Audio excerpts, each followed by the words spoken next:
All right, everybody, welcome back to Drop Dice. This is Chris once again, and we're back again with another Legend of the Five Rings one-shot. The last one, The Wedding, actually was pretty well received. I had a bunch of fun doing it, and I like the idea of doing little vignettes as part of the bigger campaign with having some guests in here. So we've got two familiar faces and a new player this time, Kyle, who's going to join us. But we're going to go down the line and let everybody introduce themselves and whatever they want to promote as well. Let's start with Chester. Hello, everyone. I'm playing Bayushi Tetsuya, which is a normal bushi. I don't have a channel yet, but I am actually in the works of getting one together. So hopefully I will be able to promote that here soon.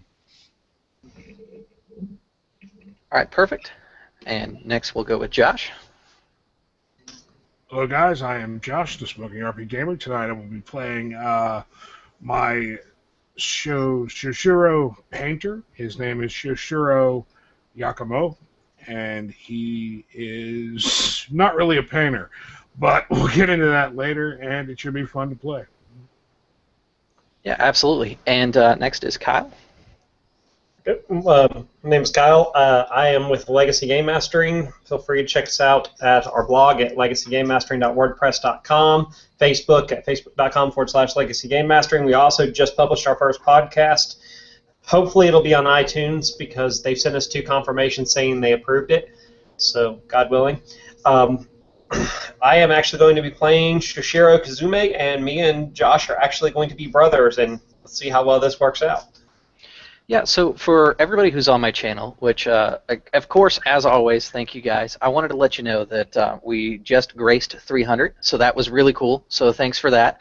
I'll probably do another video where I kind of talk a little bit more about that, but I wanted to bring up that Legacy Gaming has actually featured the channel on their first podcast, so go ahead and check that out, because I know that I've been working with Kyle on some other stuff, and he's probably got some interesting mechanics that he'd like to show you, but I don't want to ruin any surprises, so definitely go check out both their website and the new podcast. Let's take some love over there from the Drop Dice community here. All right, so let's go ahead and talk about this one shot here as far as the premise goes, and then we'll kind of get right into things.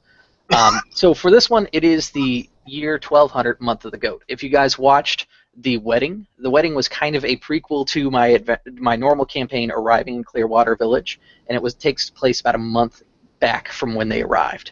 This one is actually going to be simultaneous to their adventure in Clearwater Village. In fact, it's going to be this, as far as time frame is concerned, happens about the same time that they arrive in Clearwater Village. And we'll see it all come together, because I really like threading these little vignette-style games back into the main campaign, and I think it's going really well, at least with the last one. So it is the year 1200, Month of the Goat, which is the second month of summer. A shadowed leviathan has been seen along the Osaku Route. The Osaku Route is a safe passage through the Sea of Shadows, which is where the Shadowlands taint has infected the ocean and corrupted the creatures inside of it, causing lots of bloodthirsty, nasty, terrible things inside the water, and the water becomes highly tainted and infectious towards anybody who's not tainted. The Mantis have seen reports of its looming visage to the Emerald Magistrates. Word has made it back to Shosuro Keiichi, the daimyo of the Shoshiro, who has brought you together. Shosuro-dono has gathered you because he is interested in getting a hold of the key of Asura's gate. It supposedly resides on board the dark ship, with only the fortunes know what evil guarding it. Its purpose has not been explained to you, only that you are to bring it back to the Scorpion Lands. The details of the ship are also lacking. You are free to prepare as you choose, but Shosuro-dono has secured you safe passage aboard the Crimson Storm, a koutetsukan, which is an armored ship belonging to the Scorpion Clan. Failure is not an option. If you are unable to return with the key, you are to ensure its destruction along with your own deaths. And that was very explicit from Shoshiro. You've all decided to take on this mission because the Scorpion, much to what some other clans may say, are all about their duty. And they know that their lives only matter a fraction of amount when it compares to the overall good of the Empire. Which is why I really like them. So, you guys have been brought on board the Crimson Storm, which is a pretty unique ship. The type of ship that it is, it's basically designed like a turtle shell. It's completely covered up, but it has studs of iron and jade along its hull, so that it can travel through the.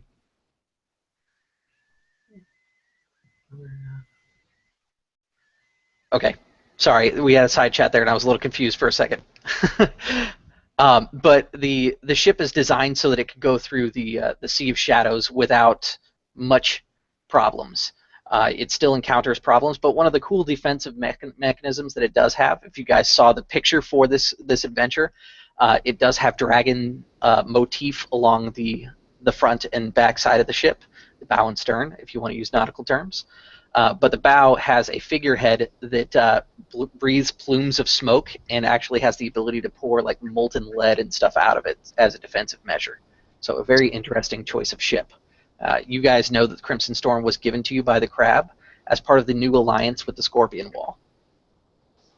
Along your journey, you've met up with the different members on board the Crimson Storm and heard rumors, and eventually, once you guys got out to freer waters, lips started becoming a little bit more loose with rumors and things like that, as any Scorpion gathering tends to become. It becomes a trade of information.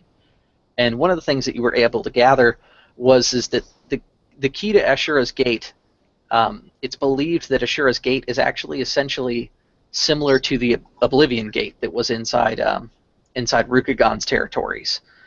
It was a gate in the Shadowlands that has the ability to basically cross over into the spirit realms.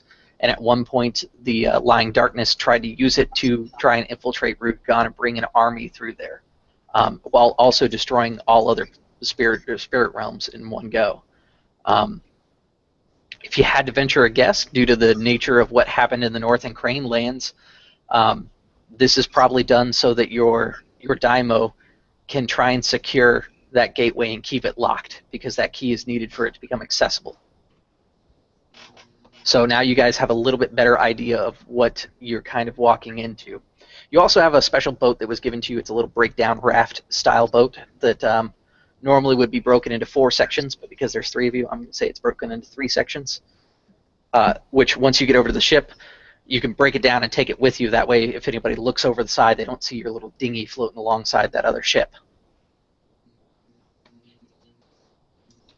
It's been a long, arduous travel, and you guys are getting closer and closer to the Sea of Shadows. Every day that you're out there seems like an eternity.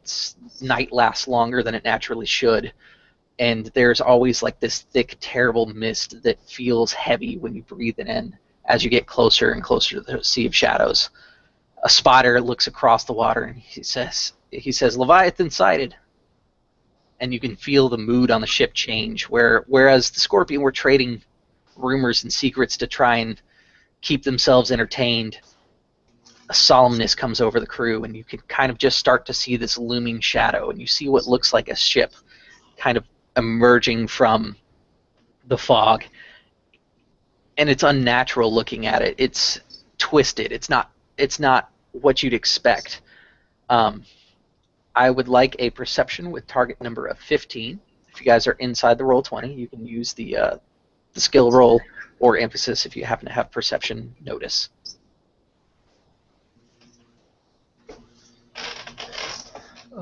Well, that is a slight oversight on my behalf. Oopsie. Still make the roll. I just it's unskilled, so. If it's unskilled, just remember it's 1 rank lower. Yeah, for your roll. Mine's unskilled too. Perception relies on Awareness, I believe. Yes, awareness. Sorry, my dog was barking.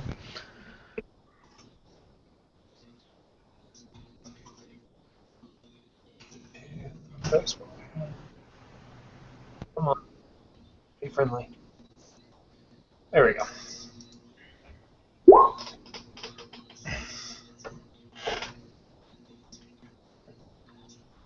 Okay, let me take a look here. So we've got a 7, a 12, and a 6. You guys are not going to notice. The ship is getting closer and closer, and then after a little while, a sailor will come up to you, who you guys have met him along the way. He's a Bayushi that that failed his Ginpaku ceremony and has now been kind of turned over to be a crew member on board the ship. And he says, I don't like the look of that ship. It's evil. If you can do anything, just survive when you get over there.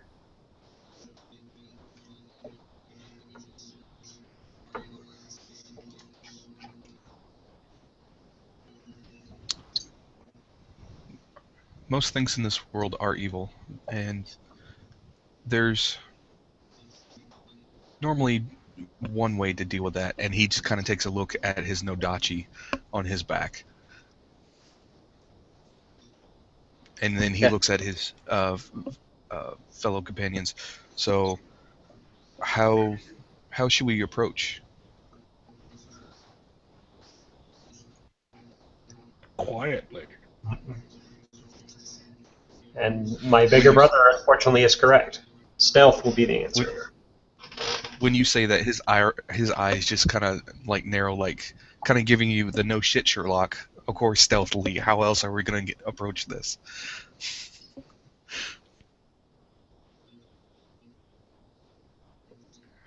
The Bayushi that's next to you, he says, this is as close as we can get. If we get any closer, we'll give away your position.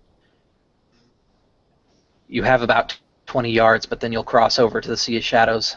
Don't touch the water or drink it. Obviously, it's salt water, but beyond that, the water itself is tainted. It'd be no better than swallowing a handful of dirt in the Shadowlands.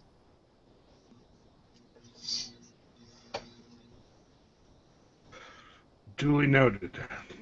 I suppose, then, we should depart. Should we put together our little... And he's not even sure exactly what to call this little boat thingy that we have. It's a Subunu. Well, he himself doesn't know. Oh, of course, I don't know it either, but he's just kind of like, should we put together our boat? Suguno? Subunu, yeah. It's like two Subunu. separate words. Subuno? Yeah. Mm-hmm. I'm going to go ahead and pull my piece out, since I have part of it. They're not going to get us any closer unless you feel like swimming. And with that being said, he would also pull his piece The out. Bayushu next to you, like his eyes widen, like he's in complete disbelief that you would even joke about such a thing. Of course he does. I just kind of sigh at him. You always have had such a strange sense of humor, Kazumi.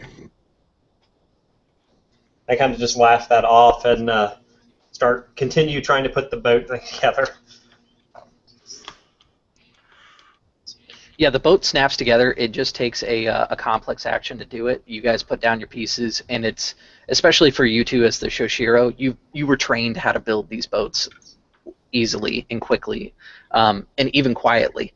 Whereas the Bayushi Bushi there, he's like throwing the latches over, and he's making like enough noise that both of you, like your training kicks in, and you kind of wince at the small buckle sounds that it even is making. Like it's no worse than putting a belt on level of noise, but the two of you have been taught to do it silent. I just kind of cut my eyes over at him and just shake my head. Just disbelief that anyone can be so clumsy.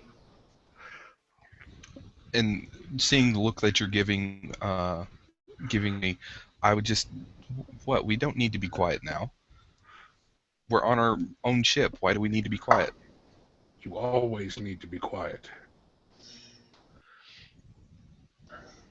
The Bayushi servant will say, me and the men can lower you whenever you're ready. Is there anything that you need from the ship before you go? You guys have looked around the ship. There's not a whole lot of goods and things here, but there are some weapons. If you have forgotten to get anything on your sheet, there are some things available to you. By any chance, is there any jade around? Like, or were we given jade for this particular mission, considering we're going... Yes, you were given a finger of jade, which the captain is going to greet you and hand out, or not the captain rather, but the servant is going to give you the box that had your fingers of jade inside of it. basically, they locked it away in the captain's quarters, and he's bringing it out to you. As he hands you the Fingers of Jade, he points out one more thing. He says, Fingers of Jade will last you about a week apiece inside the Shadowlands. If you take a dip in that water, you'll be lucky to last 5-10 minutes, especially if you start drinking it in. The Finger of Jade can only protect you so long. Understood, Captain. He's not a captain. He's a servant. He's the servant. He's the cabin boy, essentially. Oh, I thought the captain was saying. No, the captain is actually at the stern right now because they're in very dangerous waters. So. He's doing his job. I'm going to go ahead and dismiss him with a wave of my hand, telling him that I don't need anything. I've got my daimyo and my armor, and no time like the present kind of thing. As do I. Let us get in and have them lower us down. Wait a minute, you guys are not accepting the jade, or did you? No, I accept took the Oh, we jade. took the Okay. jade. Because if that's the case, I'm taking their jade. I'll put all 3 around my neck so I can last 15 minutes. Oh yeah. Yeah, 'Cause so I know these people You're are all going to push me in. I out just of the boat, know that's right? going to happen. Wait till you're trying to climb on the side of the boat and we accidentally give you a push. yeah, so you guys climb into the boat itself, and they lower you down. And the servants on board the ship have learned how to lower the boats and were drilled so that, to keep the stealth. So you can see that they're doing it very practiced and very slowly. In all, lowering a normal boat takes about 3 minutes at best, but they take a lot of time with lowering your boat down. It takes about 15 minutes because they want to reduce the amount of notice. Like, you guys are getting dropped on the far side of the ship so that the Leviathan can't see you guys, and you're going to be let go. And your ship has been painted black. You guys have a tarp that goes over you so that you can blend into the dark waters of the Sea of Shadow, and hopefully not be spotted, of course. With that, I will need a stealth check, which I will allow the group to do. Does sneaking count? What's that? Stealth sneak? Yes. Okay. We don't have access to the roll keep with emphasis thing. Yeah, it's in there. You've got to activate it. I don't have it. You must have the same problem that Chepe had. Let me give you the Did you activate it though in macro. your settings? That's what I'm saying. It's not in my settings. Go Okay. over to your settings, and then inside your macros, you've only got the roll keep, but not roll keep with emphasis. Yeah. Okay, let me give you the one with emphasis inside our group chat here.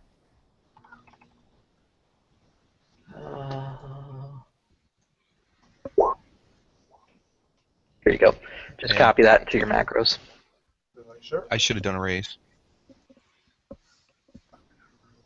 The target number is 15 here. Just throwing that out there. Okay, I got successes from the 2 of them. Agility, so 7K. 3. I think I'm okay. Perfect. You're all set. You guys That's kind of bring the boat around, and it's got a small set of oars that you guys break out and propel. The bushi is probably going to be the guy rowing, and then one of you will probably be in the back steering the boat because it's got a little rudder and everything. As you kind of bring the boat around, you see this leviathan, but you were never told what its name is, and the best thing to call it is a leviathan. The ship itself, as you get closer, you don't need to make awareness checks anymore. You realize what's wrong with this ship, what bothered the cabin boy so much. The ship itself is a creature. It's alive. It has a face. It sees with evil and taint. This, from what you heard from the other pirates, is not terribly uncommon ships that get lost in the Sea of Shadows, which kind of makes you a little concerned about your little dinghy there, because there is a chance that could become corrupted and turn into a little monster too.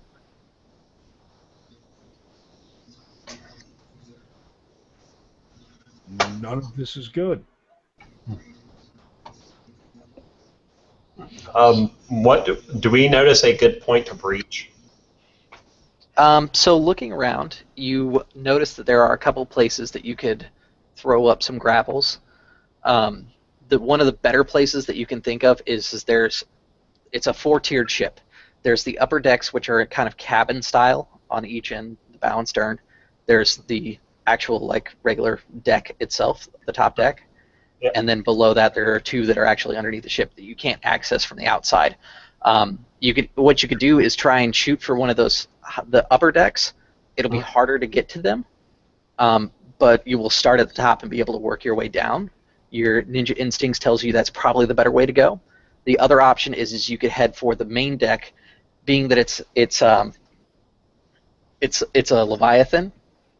Chances are it doesn't have much in the way of crew, so both routes would be okay. But the concern, of course, is you're not entirely certain what is up there.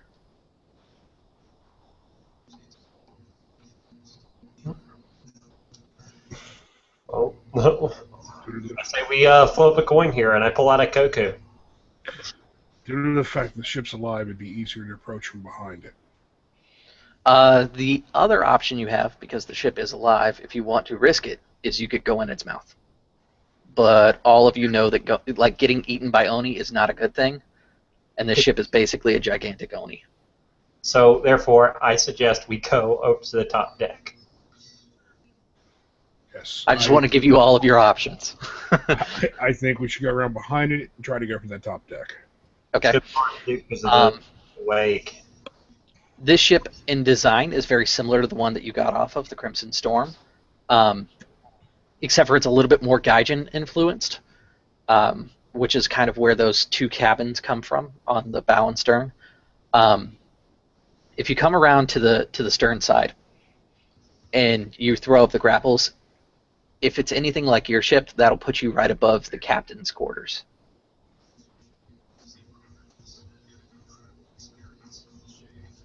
I don't know if fighting on the captain's quarters is the best idea. As long as we remain stealthy, we should be fine.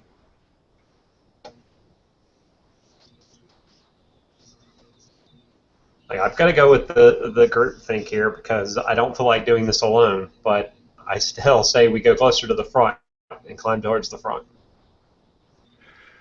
Well, we're not even sure where the gate... Are we after the gate or the key, Chris? You're Key. after the key to the gate, so the key is on board. Okay. Yeah, we're not even sure where the key is. It might be with the captain. It might be lower decks. Maybe yeah, I mean, to we be should... fair, on your ship, the most valuable thing you guys were carrying were those fingers of jade, and they got locked up in the captain's quarters. Maybe we should ask the captain very nicely, and with that, instead of looking, he would actually tap his Nodachi about where the key is. I am going to If he look can back speak, at that you. is. I'm going to look back at you, and I'm speaking very quietly. Obviously, the ship is turned into a giant Oni. What do you think the captain is turned into? Something that we can kill. I'm just going to look at my brother and exchange the look that says, if this guy gets one of us killed, the other immediately, before he dies, sticks a knife through his ribs. I just kind of shake my head.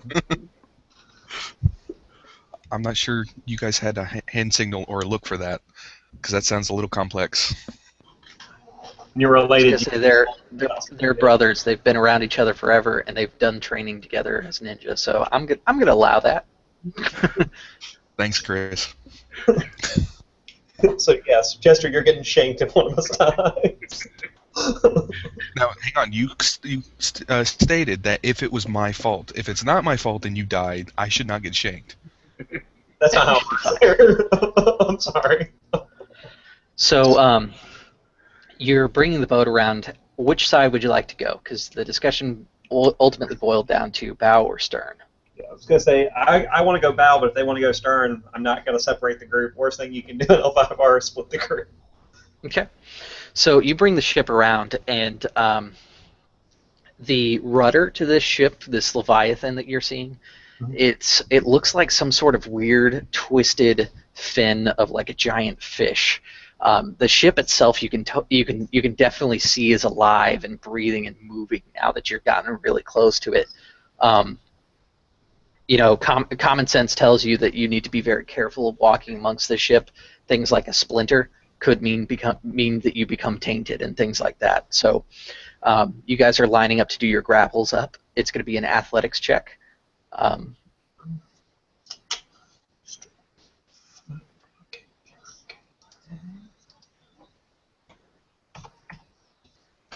5K0. And the target number is 10 on this one because you guys are pretty well trained and everything. So it's not going to be terribly hard to get up here.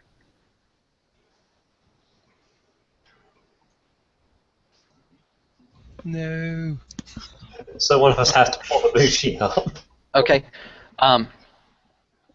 So,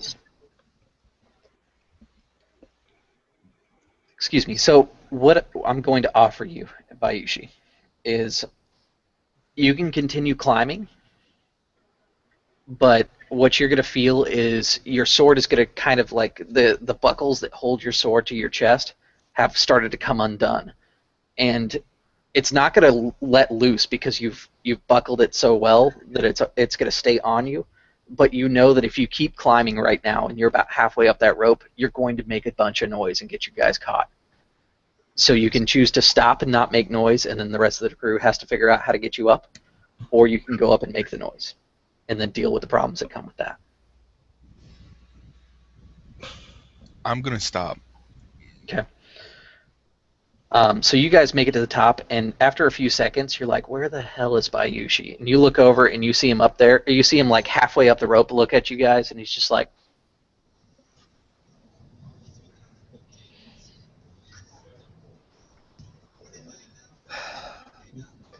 So what would it require for us to pull him up as a group?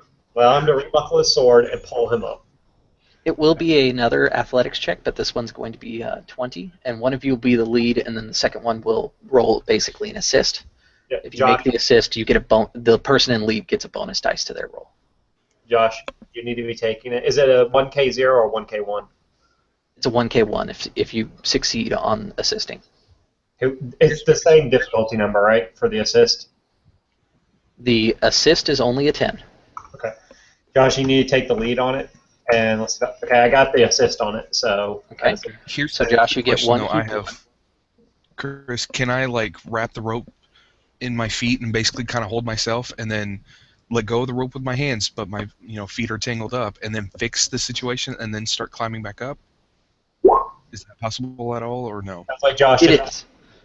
Josh just pulled you up. You're good. I was going to say it is, but Josh rolled high enough to where he starts pulling you, or excuse me, not Josh, but Yakoma has rolled high enough that he's actually going to start hoisting you up as you start kind of wrapping your legs to get in there, which, by the way, would have been a performance acrobatics check if you wanted to do that, which would be a little bit harder, to be honest. Yeah. So they kind of hoist you up quietly, and you guys get settled.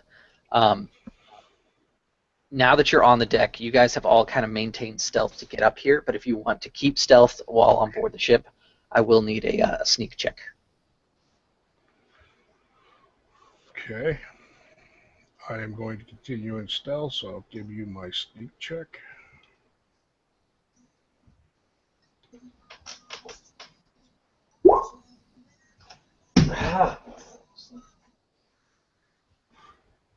Okay.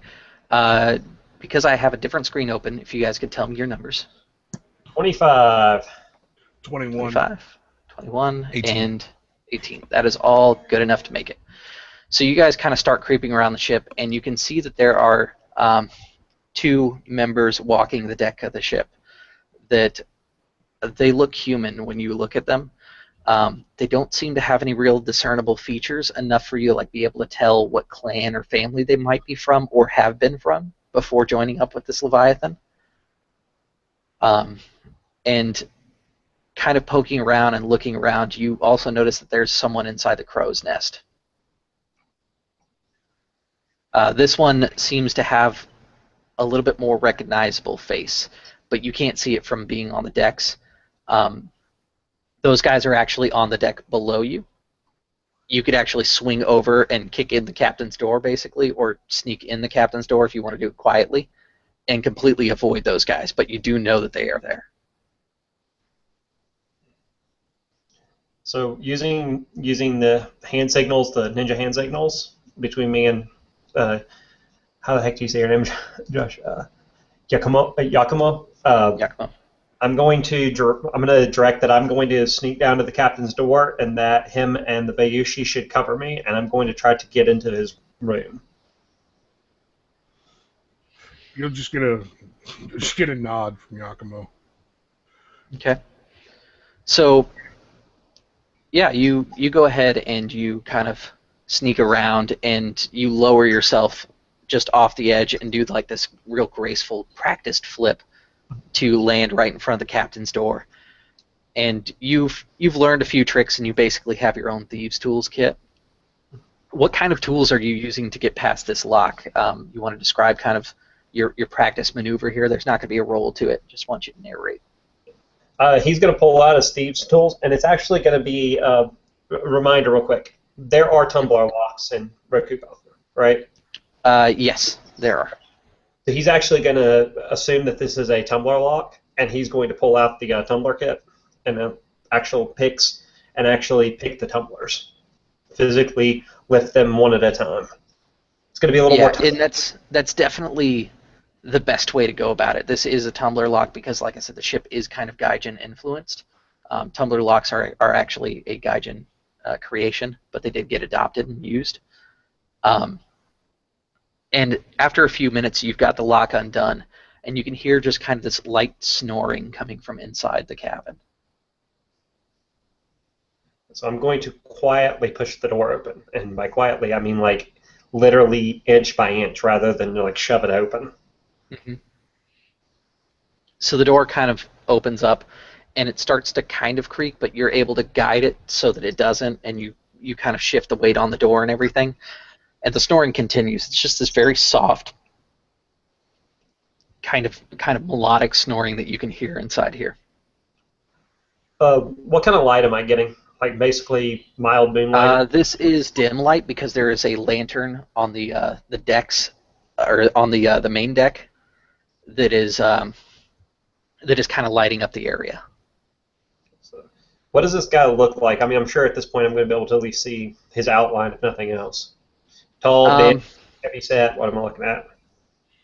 Looks to be rather fit, actually quite large, kind of athletic, but you can't determine gender from it being in a sleeping position unless you get closer.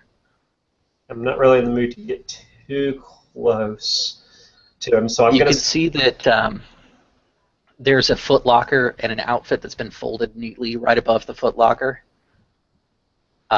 There's also a rubbish bin in the corner of the room that has an empty glass vial and some discarded bandages. Yeah, that's what you can tell inside this room. It's efficient is kind of the best way to describe this room. There's not a whole lot of decoration, but the things that are there have purpose. Like there's maps and sextants and compasses and things like that. Common military parlance is he's squared away. Yes. Okay. Does the footlocker? Can I tell if the footlocker has a lock on it from the distance I'm at, or? It's not locked. It has the latchings for a lock, but nothing has been locked there. So this captain either is a fool or really trusts the crew. So I'm going with the latter, and I'm going to try to sneak over to the footlocker. Okay. So you take a look at the footlocker, and you'll have to move the clothes. Kind of shifting the clothes over, you can notice that they are a woman's clothes. And they seem to be of a woman who would be in a very fine social position. They're actually very impressive silks, most likely from the Mantis lands. More interesting. So when you open up the footlocker, you can actually see that there's quite a haul of koku inside here, more than most people usually carry with them. There's about 37 pieces of koku. There's an old water skin and a letter inside there. Well, knowing the Koku's going to make too much noise to carry around, and the water skin probably is not healthy, I'm going to pick the letter up. Okay. Pocket the Once you move the letter, you can find another piece of paper underneath there, and it looks to be possibly a map. There's some instructions written on the side, but it's too dark for you to be able to read it right now. Oh. You can definitely see that there's like a big X on it, which is letting you think that it's a map. Well, then into the pocket it goes. Okay. A pouch or whatever I'm carrying, I guess at this point. I guess I'd be carrying a pouch. Small ninja pouch to carry my tools and stuff in. And as quietly and gently as I can, I'm going to close that lid. I'm going to put the clothes back as approximately close as possible to where they originally were, and I'm going to sneak back out of this room. Okay. So you kind of resettle everything, and right about there, I'm going to ask, what are the other two of you doing? You know that the position you're in is an okay position to hide, but you can't stay there too terribly long. You got to find a little bit of cover.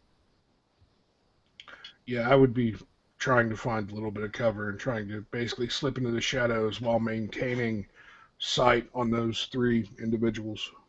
Okay. So what you're able to find is there are some barrels that have tarps over them to kind of help stable them during like torrential sea waters and everything. And you can kind of like flip up a little bit of the canvas and kind of put your back to a barrel, and that should give you blockage from the person in the crow's nest looking down. And then because you're on higher elevation from the main deck, you shouldn't be seen from there either. So that's kind of where you guys are going to camp out then? Yeah, that's where I will Can be. both of us fit there, though, or is it... Yeah, you basically just put your back to the barrels and then kind of ball up. That's all. Okay. Then, yeah, that's what I'll do as well. Okay. Kazume comes out and kind of brings himself back up over the ledge to where you guys are. I'm guessing you guys are going to reveal where you're at when you see me coming back over the edge. Yeah. So I'm going to head over to them, and in the most quiet whisper I can, I'm going to tell them about what I found. I'm going to show them both the letter and the map by the dim light. Can't figure out what it points Yeah, to. now that you have a little bit more light available to you, you can see it. It is definitely a map, and it's an island that you don't really recognize. But looking over the area around it, it leads you to think that it might be in the colonies.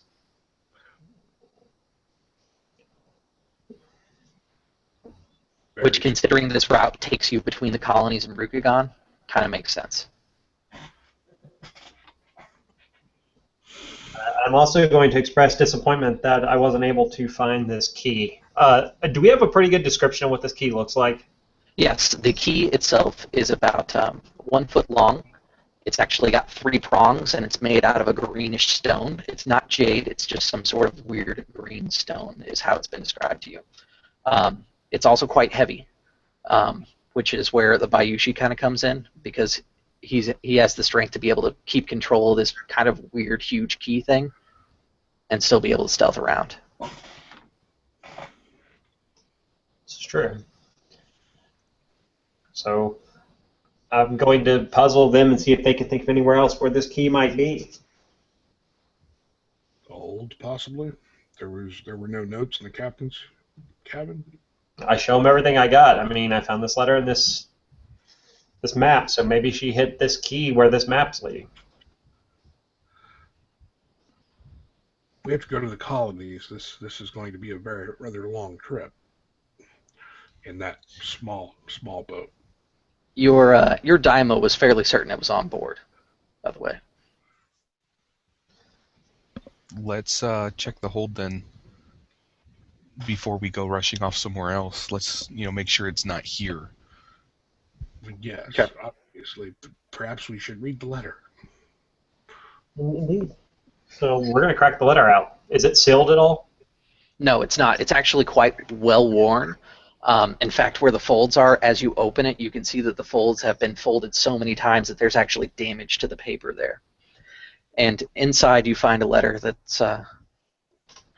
says, "Mother, I miss you so much. When you go out to sea for longer periods like this, I never know when you'll be back. The waters have grown so dangerous with the pirates patrolling the coastal waters.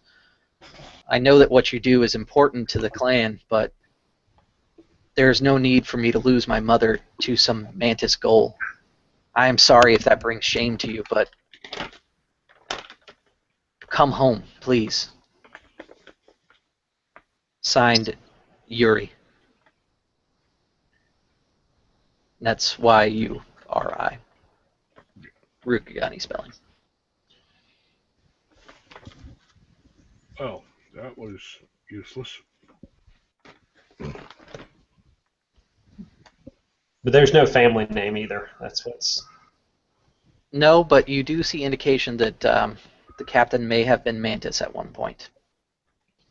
It does talk about Mantis Gold, so a Yori from a Mantis. Oof. Yeah, you guys kind of search your mind, and you can't think of anybody that matches kind of that naming mechanism or mechanic there. But, I mean, the letter does really kind of indicate towards the Mantis, so most likely there is somebody who was related to this person at one point. You don't know how long this captain's been floating in the Sea of Shadows either. Yeah. Well, especially if she's been mutated. She could live a very long time if she's mutated. Mm-hmm. So the main question is, do we go through and kill everyone on board, or do we do this completely stealth and try to find this key? Seems out of 3 of us and there's a crew. I'm going with stealth. Yeah, I would recommend we stay as quiet and as unseen as humanly possible. Okay, my ninja friends lead the way. Let's get onto it. I would like to go back home to our lands sooner than later. I would like to get off the ship, if you can call this a ship. That's entirely understandable by Yushi-san. However, I need to inform you that ninja do not exist.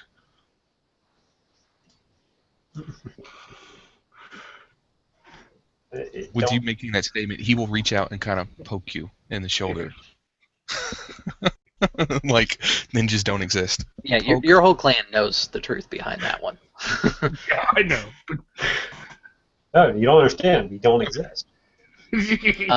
And also, Josh, you don't actually have to whisper just because we're trying to be quiet. You don't technically have to whisper. Just saying. Sorry. Yeah, I was going to say, I know you guys are whispering, but that's cool that you're doing it for dramatic effect. So you guys are able to kind of hang back and watch how these 2 men on deck are moving about. And the problem is you could make it, but it's going to be difficult. You're going to have to time it correctly, which means it's going to call for another stealth check. And you also have the guy in the crow's nest to deal with. Can't you guys... Your target number will be 20 if you do that. Yeah, before we take off... Never mind, he took off. Well, I haven't taken off yet. I'm just... I know we're going to sneak that direction, so might as well get the roll out of the way. Can't you do your non-existent ninja stuff to deal with him so that way we can move about a little bit more easily, or... Yeah, if you guys got rid of the guy in the crow's nest, it would actually make it a lot easier. I don't have a blowgun. That's my problem. Nor do I have any ninjutsu weapons that I could use here. Yeah, my guy kind of smiles. My guy kind of smiles. You know, he holds up his hand and basically unfolds almost like you would unfold a hand of cards for a shuriken. Okay. Let me pull up my little guide here. I would try to offer assistance on helping him through it, but considering how... yeah, you can't assist an attack. Sorry. Yeah. I was going to try to come up with some bullshit reason, like... not bullshit, but you know what I mean. Is there anything special that I need to know about the shuriken? Have you decided to use poisons or anything like that? Maybe throwing up to 25 feet. That's the only special rule in the book. Mm-hmm. 25 feet, yeah, you'd be able to hit the guy in the crow's nest because of the way the deck's arranged. It can cut mountains in half, hopefully, maybe? I look at my brother. Did you at least bring your little vials of happiness? Actually, indeed, I did. I do have craft poison. Okay. So we're going to coat them. We're not going to spend too much time on the craft rules because we didn't work it out beforehand. I will just arbitrarily give you some awesome Shoshiro poisons. Works for me. And I'm assuming you're taking 2 and I'm taking 2? That'd be a good idea. And then, is there one that just knocks people out? Or are they all kill? There are some that could just knock people out if you'd prefer that. Well, let's do this. Do you want lethal, non-lethal, or extremely harmful? I'm for your looking. potions. I'm thinking for this purpose non-lethal because all it'll do is knock him out. He'll wake up and he won't know what the heck happened. Okay. Is that going to be all 4 vials? How long will it take him to wake up? It will be a couple hours. It's basically like drow sleeping poison. Okay. Yeah, non-lethal. Mm-hmm.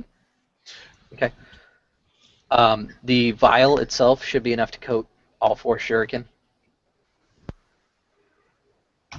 Oh, that's fun. Okay. There's my attack. Does a 35 hit him? Hold on real quick. I think I've got something because I'm rank 3. Anytime I'm using a ninja weapon or I'm hidden, my attack is a simple action rather than a complex action. That means I can attack twice, correct? Yes. Correct. Okay. A 35 does, in fact, hit. I'm going to go ahead and make my attack roll. Or my 2 attack rolls. Wow. Oh, you know what? Tell me. Crap. Sorry, I closed down my character sheet for some odd reason. So the first one.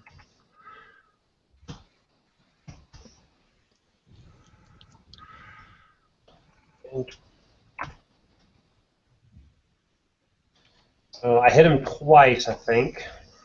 That's my first attack roll. Okay. Wait a minute. Both of you are throwing all 4 shurikens at the same guy? I'm making sure that bastard's out. Are you kidding? And that's my second attack roll. Okay. So Wow, so much. I wasted saw a lot of stuff shurikens. go on here inside the chat. Let's see here. The 35, the 6 keep 3 is your attack roll, correct? Yes. The 1K1 is the damage. Okay. Don't roll damage unless I call for it, please, in the future. Oh, that's fine. The chat just gets filled up very quickly if you do that. Oh. Your 2 will hit, and Josh, your 24 actually misses as well. So the two that Kazume has thrown will hit. So let's see. The first one's going to succeed for the poison save, and second one's going to succeed the poison save. Good God. No, it doesn't work. I missed both times, so. Yes, but between the 2 of you, you threw 4 shuriken in total. Yeah. He will cry out, and the 2 men on the deck will immediately look up, and he's going to start shouting down, "They're over there!" And he's pointing at the direction you guys threw in. Let's see. Let me add some damage real quick here, as well, because let's see. It was 1. It'd be Oh wait, 4. no. 4 and 6, so 10. Okay. Quit being silly, computer. I knew we should have just snuck by him. And with that, I would draw my Nodachi and say, yeah, I can see why ninjas don't exist. Okay. I will need a initiative roll from everybody. 2, 3, here we go.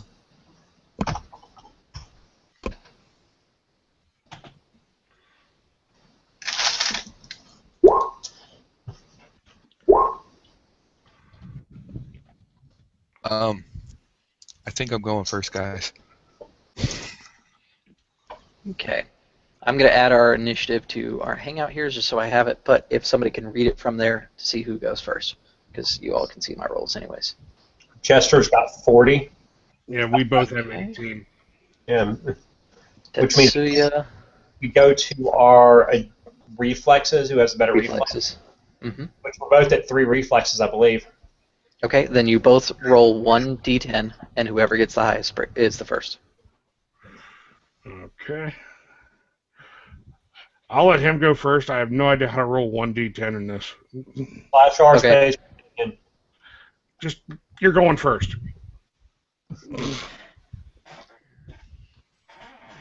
Kazume, Oma, Yakumo, Yakoma. I said it right. There we go. And then baddies is how I will put it in there. I haven't revealed what they are yet, so I'm just going to call them baddies. All right, so Tetsuya, you will move with the reflexes that are expected of a ninja. What would you like to do? You could move up to attack the ones on the deck where you are this round. Did if you I wanted already to climb draw to get the well, drawing your weapons is a simple action. Okay. Yeah, I think I will. I will go ahead and draw the weapon and then move up to the one closest, and then just straight up attack him. Do an overhead swing. Okay.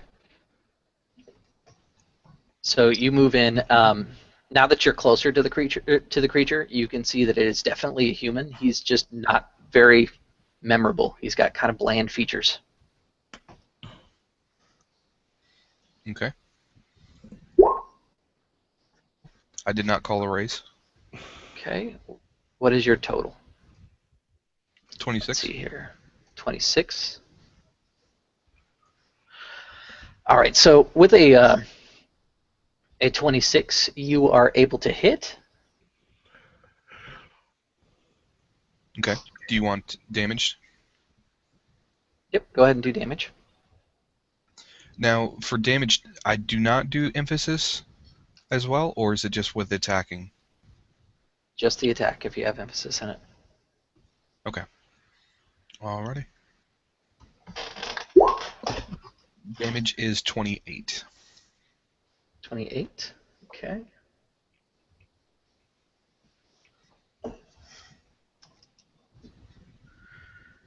All right. Then next is going to be Kazume. Well, so much for being a ninja here. He's going to go ahead and pull out his katana, and he's actually going to hold his katana in a backwards grip, which is going to be weird. Almost more like a ninja toe than a katana. Okay. And he is going to charge forward as fast as he can. He's going to swing at the guy next to the dude that Chester just hit. So. I should have called some raises on that. Yeah, you should have. So you're going for the one that Chester did not hit. So yeah, you are able to make contact and go ahead and narrate that and deal some damage. Okay. I'm going to bring my sword around and, like I said, his backwards grip. I'm going to kind of swing it around, almost trying to slash towards his throat. Not really aiming, but more kind of where I catch him. So across the throat. And hang on a second, let's see. I do 24 damage, which means I draw a pretty good deep cut across his throat. Probably not deep enough to kill him, but definitely him a little bit. So now that you guys are kind of in the mix of it, you guys are going to notice that your attacks are not as impactful as you expect them to be. They definitely have some sort of reduction going on here as far as like the damage that's going into them for meta reasons.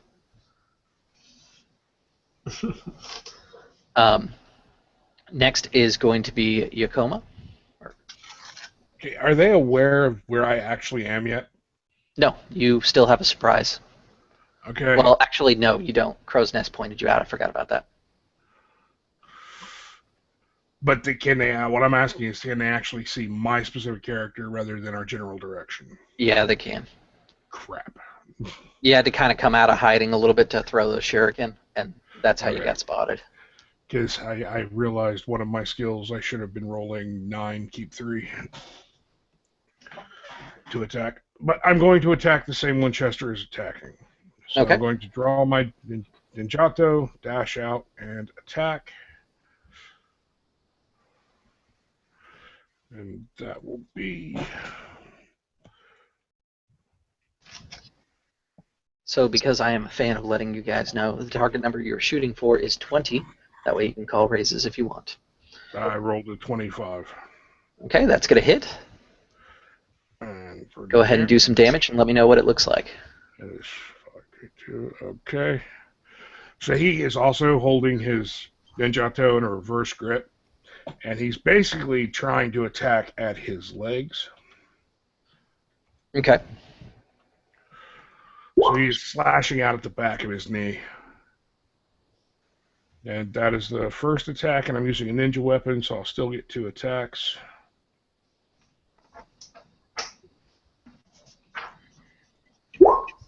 And it's also going to hit. I've got it to where I can see the chat now. I had too many windows open at first.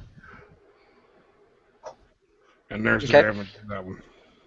So now that you've done some healthy amount of damage, you can see that when you're slicing into him, there's like this trail of inky blackness that kind of fades away, kind of like if you were cutting through smoke.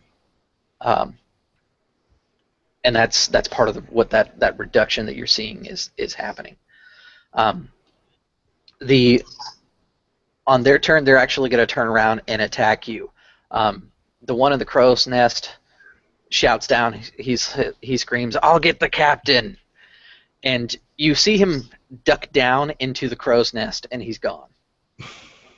The 2 that are with you, the one that is being viciously attacked by the 2 of you, for Tetsuya and Yukoma, he actually takes a step back, and as he does, you guys kind of go in to try and take that attack of opportunity kind of effect, even though L5R doesn't have those. It's more for cinematics. Bear with me here. He steps into the shadows, and he goes completely back, and he's gone.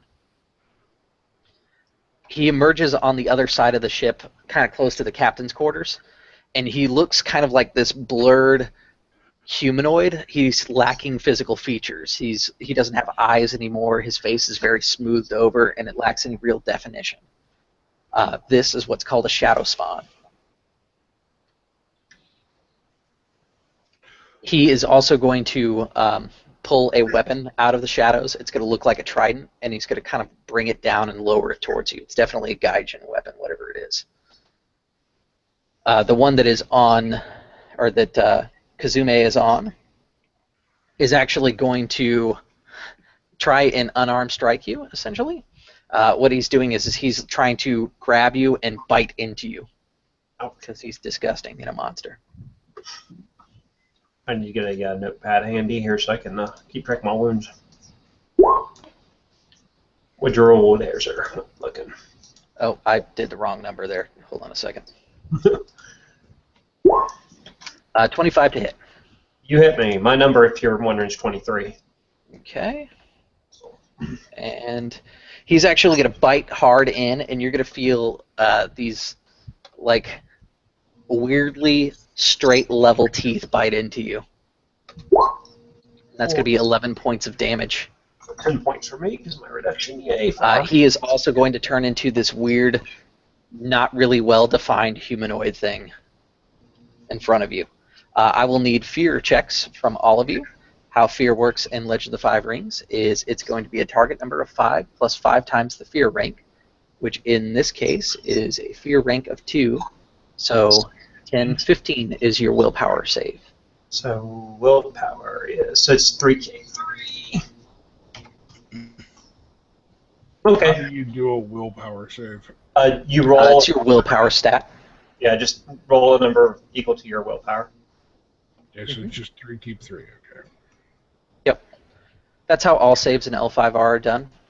You just roll whatever the stat is. It's usually Earth or Willpower.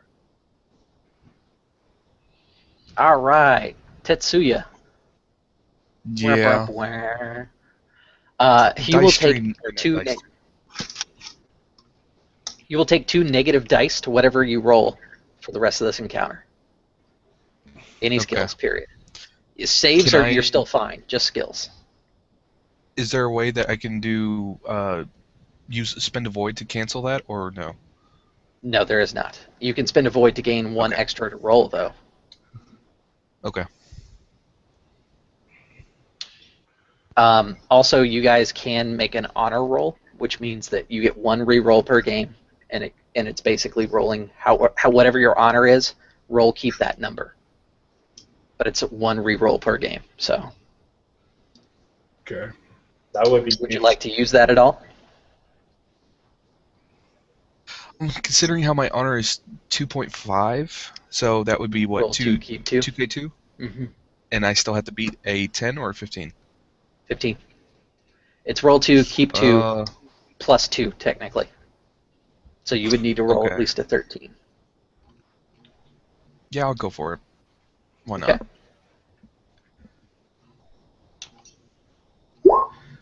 Yay! There you go. So no fear for you. That is your honor roll for this evening. So I'm just going to mark it here that you've done it. Yep. And you're going to hear some rustling coming from the captain's quarters. And then eventually you just hear shouting, "Get up, Captain!" Evidently the captain was actually quite hard to wake up. They're going to finish their turn there. And it's going to move back over to Tetsuya.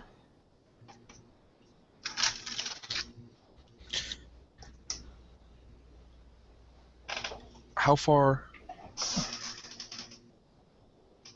Okay. I'm gonna move to the monster that is on the Kusumi. Okay, that's going to take up your simple. Yep. And then what I'm gonna do is actually do a spin attack, but that's gonna be a feint. And then I'm going to, well, hopefully he will fall for the feint. And I'm not 100% sure how feint works. I know it normally costs 2 raises, but because I'm a Bayushi, it only costs one raise for me. Mm-hmm. And that's about as far as what I can remember on what feint does. So for fainting, if you land it, essentially you are going to do more damage. You're going to be able to ignore their armor. Okay. So, and I'm getting, actually no, I'm not getting the -2 because I passed my thing. So it's 1 raise that I have to do. Target number you said was 20? 20 for these guys, yes.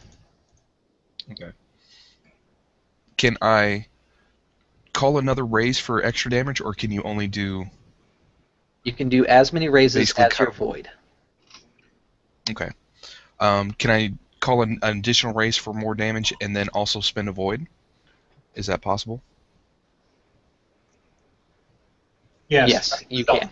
Yeah, you can. Okay. So how the feint Then maneuver that's- works is if it's successful, half of the amount by which the character's roll exceeds the target's TN, taking the 2 raises for the maneuver in account, or 1 raise in your case, is added to the damage for that attack, basically meaning you do more damage, up to a maximum equal to 5 times the character's insight rank. Lots of math, but I'll figure it out for you. So he beat it by 25 there, Chris? Yep. So 25, half that's going to be 12. Gets to be added to your damage roll. So roll your damage and then add 12 to it. Good lord, that's going to hurt. Okay. And then because I did a raise for damage, Yep. that is what, 1k1? It's going to add 1 to your roll. Okay, 1. No, it's 1k0. Okay, 0? Then I need to fix that. I need to Let me reroll double that check real quick here. Yeah, you're right, Chris. 0. Yeah, it's 1k0. then. Okay, then I have to reroll that then. 7k3. Okay, so 42 points of damage. Yeah, that guy's dead. You cut into him, and he basically, as you slice in, he starts like dissipating into this like smoky shadow, and he's just gone.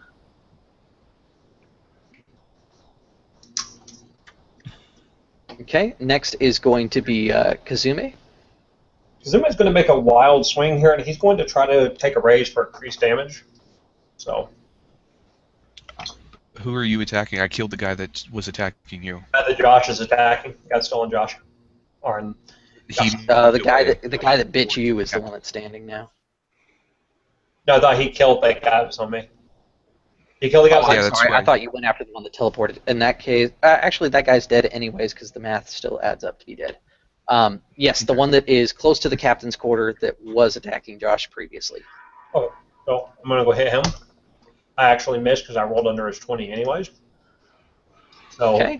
I make a wild swing and I kind of over arc trying to hit a vital spot and make a more of a damage to the wood and the railing than I do to him. Perfect. Yeah, there's like a shower of splinters as your sword just kind of like cuts into the wood. Now it is Yakoma. Okay, Yakoma's going to basically like. Essentially, he tosses his ninjato into his other hand, pulls out 2 shuriken, and he's going to try to throw them both at this thing.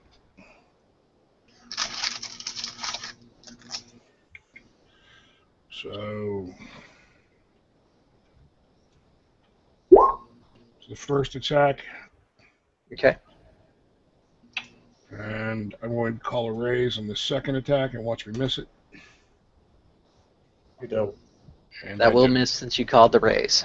Yeah, I know. So like he does like this like spin throw, catches it with the other hand, and it just like wings out 2 shuriken at once. One of them nails in, and the other one just kind of like hits the boards right behind him because he went to kind of dodge, and he got hit by the first one because he wasn't quick enough. And the second one goes into the boards where it would have hit him if he hadn't moved just slightly. And for the damage on the first one, okay, +1 keep 0 to all damage rolls with ninjutsu weapons. Now to his.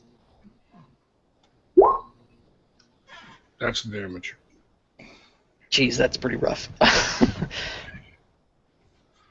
Wait, that was wrong. Hold on. Okay. I did 7K3 when it should be 7K1. So, significantly less. Okay. He is alive, with shuriken sticking out of him. Okay. Then from there, the shadow spawn that you attacked with the shuriken sticking out of him with the trident is going to actually charge at you, and he's going to attempt to knock you off. Ultimately, is what he's going for. So he is going to call for, let's see, how many moves is it? Knockdown is going to be 4 raises, which he can do. Let's see here. Roll keep. Josh, good luck, sir. Good luck. My current TN is 23. 23? Yeah. Plus 20, so he's got to beat a 43. Let's see if he does it. Nope. He's 10 short. He will go in, and your training kicks in. It's almost in slow motion as you see this trident come at you, and you kind of duck right underneath it to get yourself primed for that counter strike, which will come up on your turn. Out of the captain's cabin, comes this huge woman that is very clearly from the Mantis clan. She is bearing a Gaijin pepper rifle, and she starts screaming as she's like lowering it down. Who the hell is on my ship? She immediately pulls the trigger and just lets lead fly, and she's actually targeting Bayushi with this one. So Chester, we're sorry.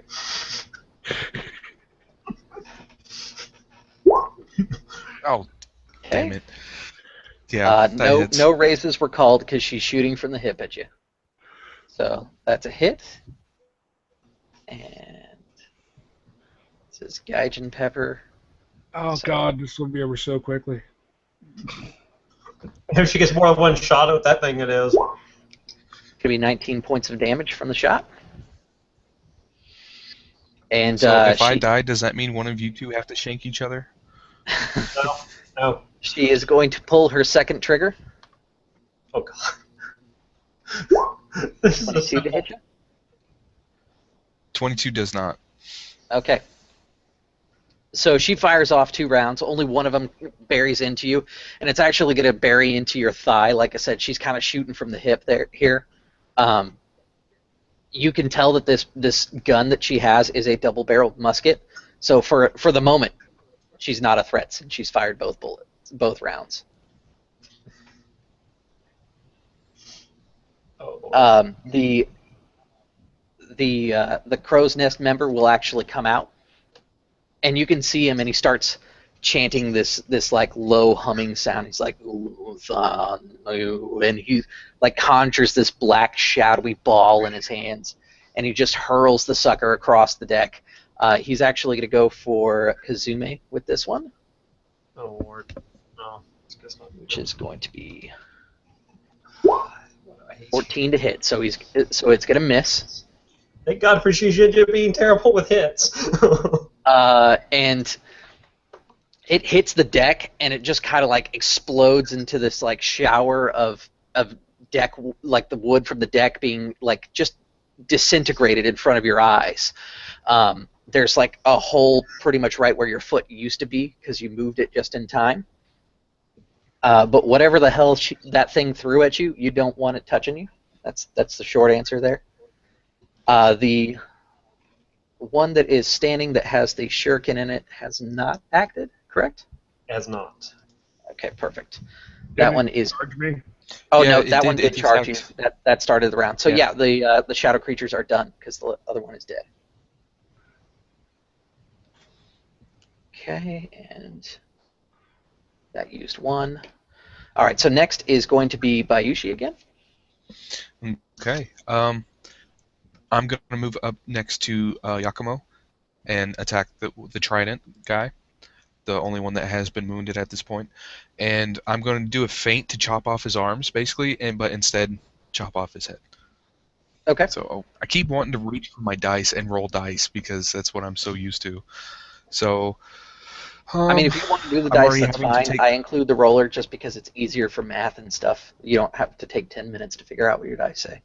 yeah, and that's part of the reason why I just go ahead and do that.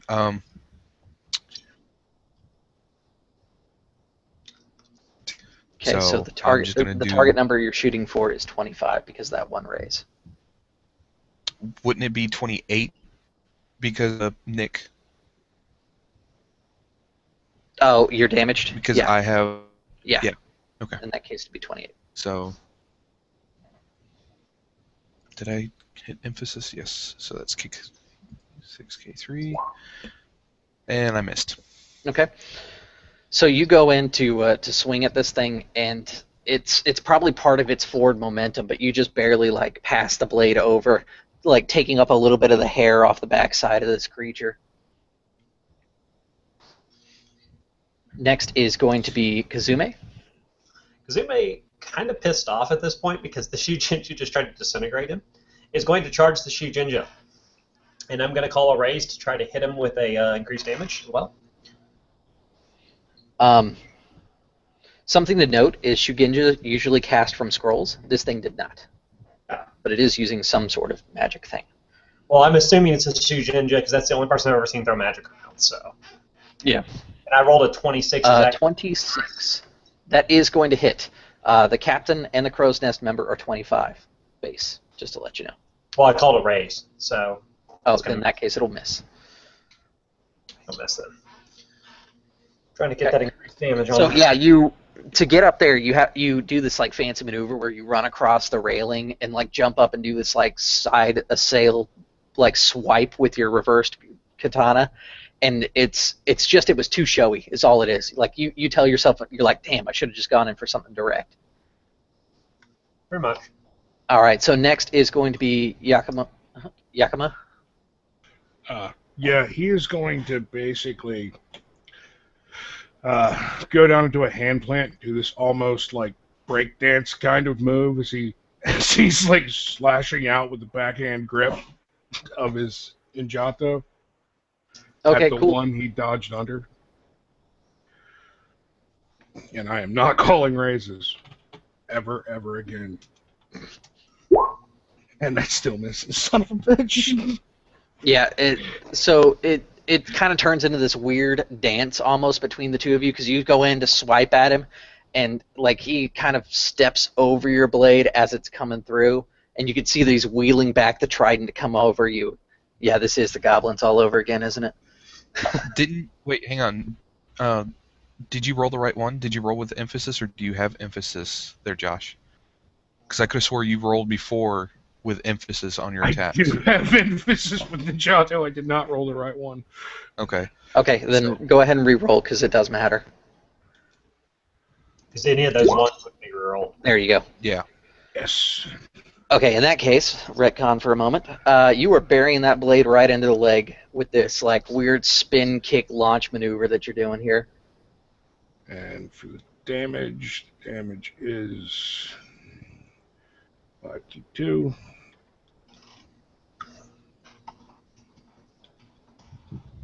Or no, hold on. That's 6 keep 2 and I fucked that up royally. Do not pay any attention to that.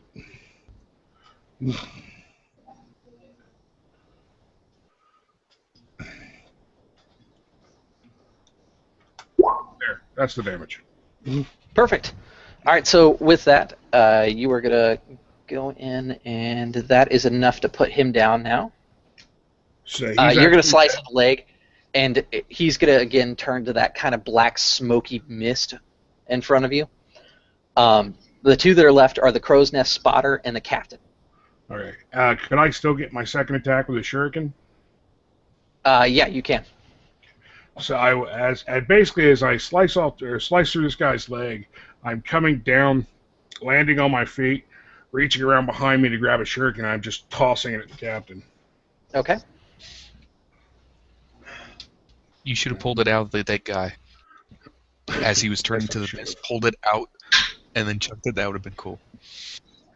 And this is not with emphasis, so 21 misses. It does. All right, so next is going to be them. The spotter is going to duck into a shadow and then reappear on the deck that you're on, and he's going to charge. And you can see that his hand is coming forward, and there's like this shadow accumulating in front of him.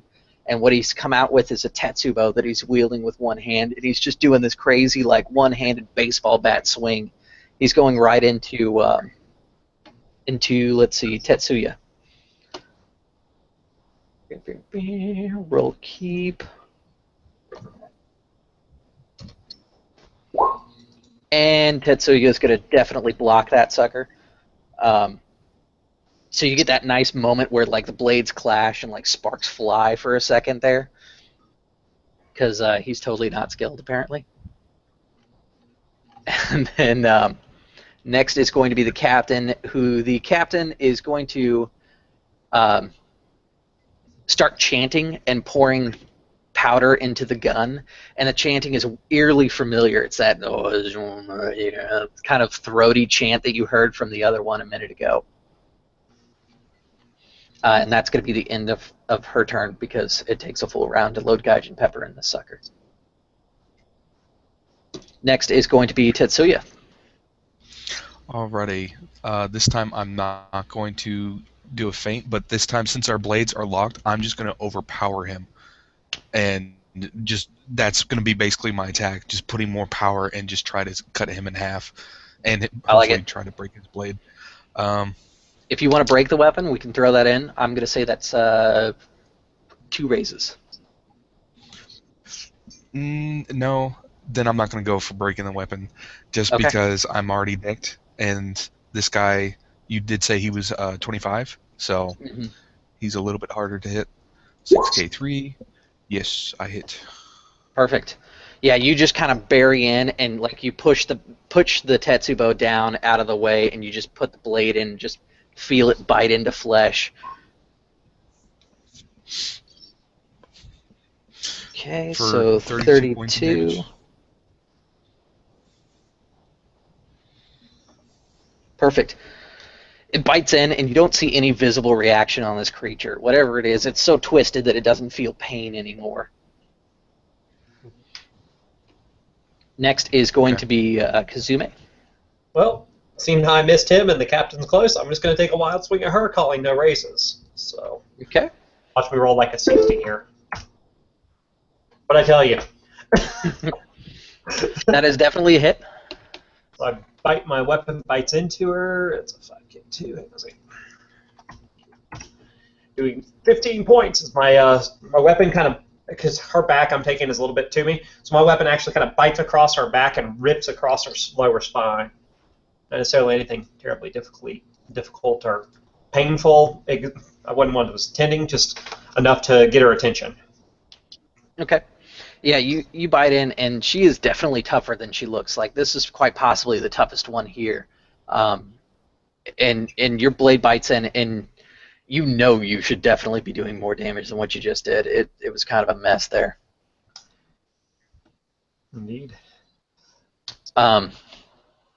So next is going to be, let's see here, Yakumo, or Yakumo.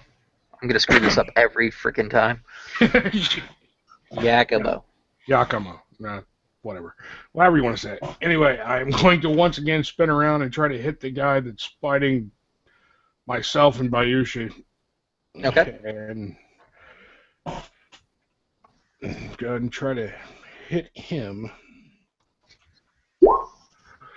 That's the first attack.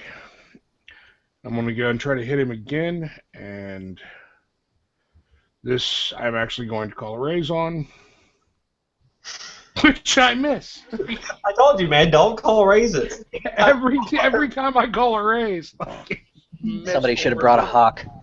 Yeah, somebody should have brought a hawk. But the damage I did on the first one, because I did actually hit the first one because I didn't call raises, son of a bitch.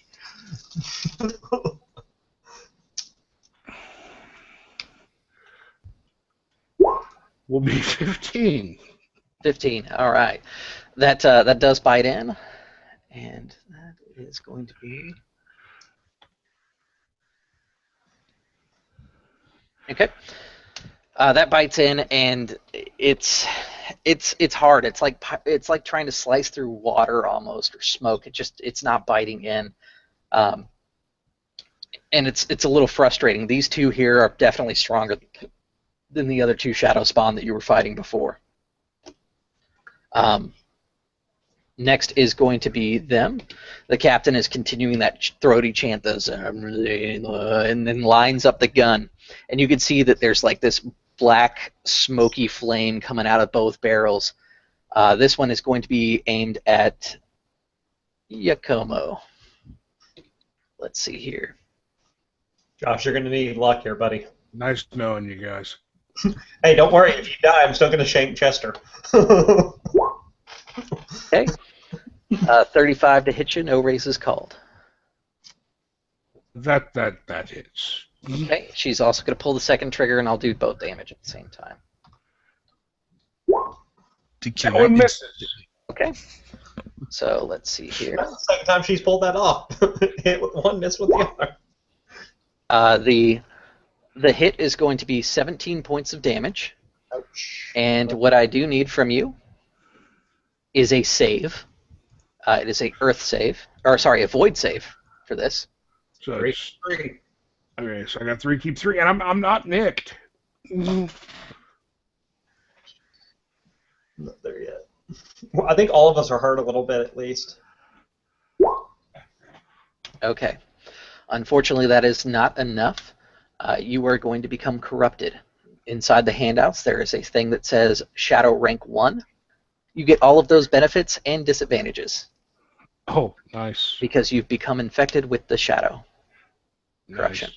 Nice. I'll figure out where the handouts are. There's one that kind of looks like a newspaper, and then Shadow Rank should be that group right at the top. Okay. It's actually quite beneficial at rank 1, but it gets really bad really fast. Well, Looks like we're gonna have to bring him to a bunch of Phoenix. No, this is corruption from the Oh, lying darkness. oh, this is even worse. Yes. Well, Josh, you may need to commit seppuku when we get back. I'm not telling anybody. Yep. So that is the mechanical effect. Essentially, what's going to happen for everybody who's viewing that doesn't have the Legend of the Five Rings books, essentially at rank 1, he's going to have the ability to see as if it was dim light when he's in darkness, and he gets a bonus on stealth, and he also gets a bonus of roll 1, keep 0 on any combat checks made in deep shadow or shadow, which happens to be nighttime included. So you are going to immediately get that combat benefit here. There is also a drawback where your saves become more difficult when facing lying darkness. Yeah. Nice. All right, so next is going to be the crow's nest spotter, who's going to attack. That one is going to attack. Let's see. Let's go with Tetsuya. Yeah. It's going to be. That is a That's miss. going to be the that thrumming hum again, and you're going to see his hand light up, and he's just like swinging this fiery hand at you.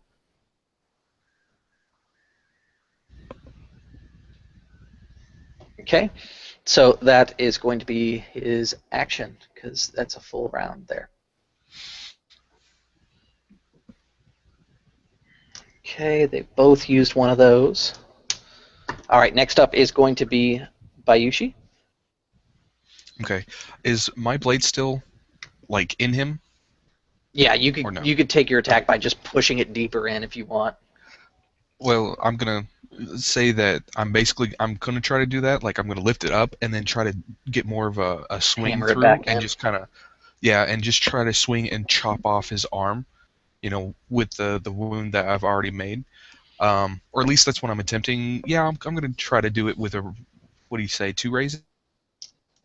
To remove his arm, that's Yeah, actually to move. quite hard. It's going to be 3. Oh, okay. Mm, You have 40 at that point, dude. yeah, I'm not gonna do that then. Okay, that's what I'm going to, like, attack-wise, description-wise, Right. that's what I'm doing, but I'm not doing it in the actual, mechanics. Yeah, you're going to try and hammer down into that arm again. Yeah. I'm cool with Part that. of the reason why I'm saying I'm lifting it back up just a little bit is so that way if I do miss, we can explain why, and I did miss, so. Okay. You're actually going to hit because I'm going to give you an advantage for actually being already in the wound. I essentially gave you Awesome. a free raise. So Awesome. go ahead and do some damage.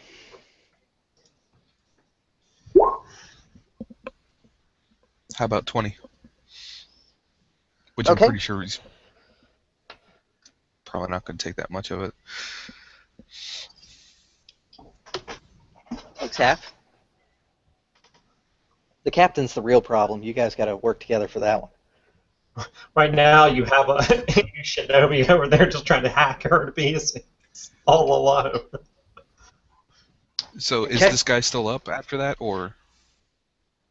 Yeah, it's still up. Okay. It's hard to gauge how much damage it necessarily needs more because these things aren't affected by pain. They continue to fight at the same strength no matter how much damage you do to them until you finally vanquish them. Can I use both my simple actions to move both myself and him towards the captain? Like, To push, yeah, you could do that. However, you used an attack inside there, so you're only going to get 1. okay. For my turn, give me a second. I want to see something there. Chris, I want to check my rank skills here. So, do I need to roll, or? No, we're just going to say narratively that that you kind of push in, and you're taking advantage of the fact that you had an attack hit, and you push it back. It's only going to be a couple steps, but you're going to keep working on pushing. You can do that. Okay. Okay. So next is going to be Kasume.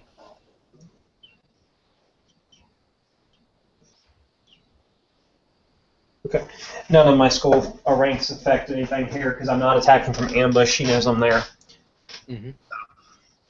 So I'm just going to go ahead without the without any raises again and see if I can hit her again. That's it. Damn this, dude! Come on. Question: Do you have to declare your void expenditure before before roll? Can't remember. Before roll, yes. Because I could have expended a void there to gain an extra 1k1 damage. Correct. Can I retro that for now? Because couldn't remember. Yeah, I'll let you do it. Yeah, because I couldn't remember offhand. So just roll one, keep one. So just roll one, I guess. okay, so it takes 25 total. 25. Minus her resist. Yeah, and then I'm down to one void point left. Yeah, I can never remember if void can be spent after or not. It's always one of those weird things for me. It's usually before. Yeah. I'm pretty liberal about stuff, so that's okay. No, I didn't want to make sure it was okay. I just didn't want to assume. So. Mm-hmm. So I'm done. My knife this time I take it. I kind of instead of cutting, I kind of jab it down at the top of her shoulder blade, stick it and twist it. Okay. Trying to make her go into a little bit. Next is Yakumo. Okay, does that plus 1k0 thing I get for any combat rolls apply to attack and damage? It does. Okay. Which is part of the reason they're so problematic for you. Yeah. I just wanted to make sure. I'm going to go ahead and try... Or sorry, no, it's attack only, excuse me. Okay, it's attack only? Mm-hmm. And I'm going to go ahead and try to... But you could turn around and say, because I have a bonus dice, maybe I should try and raise one to do extra damage. And that's how you could do it. I am going to try to do that. I'm going to attack the one he's pushing again. And I'm going to call one raise, so I'll probably miss.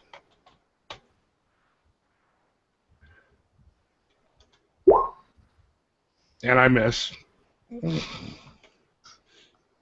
I called a raise. Okay. So my second attack, also calling a raise, and will miss horribly. And I did. Yep. So you come in, and it's that classic kung fu move where, like, you swing, it's a deflect. You swing, it's another deflect. It's like that little flurry of blades for a second. And then next is actually going to be the Shadow Spawn, the one that is doing these weird flamey punches and Tetsubo swings is actually going to... he's going to lead the steps back now. Are you going to go with him? Because I will allow you to go with him if you want.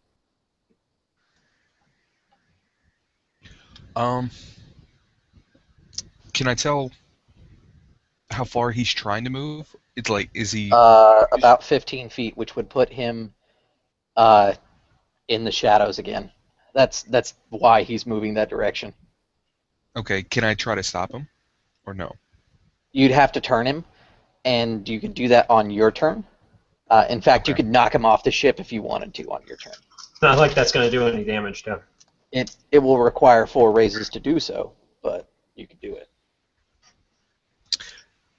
Yeah, I'm going to go with him. Also, your void has to be high enough to do 4 raises. Throwing that out there.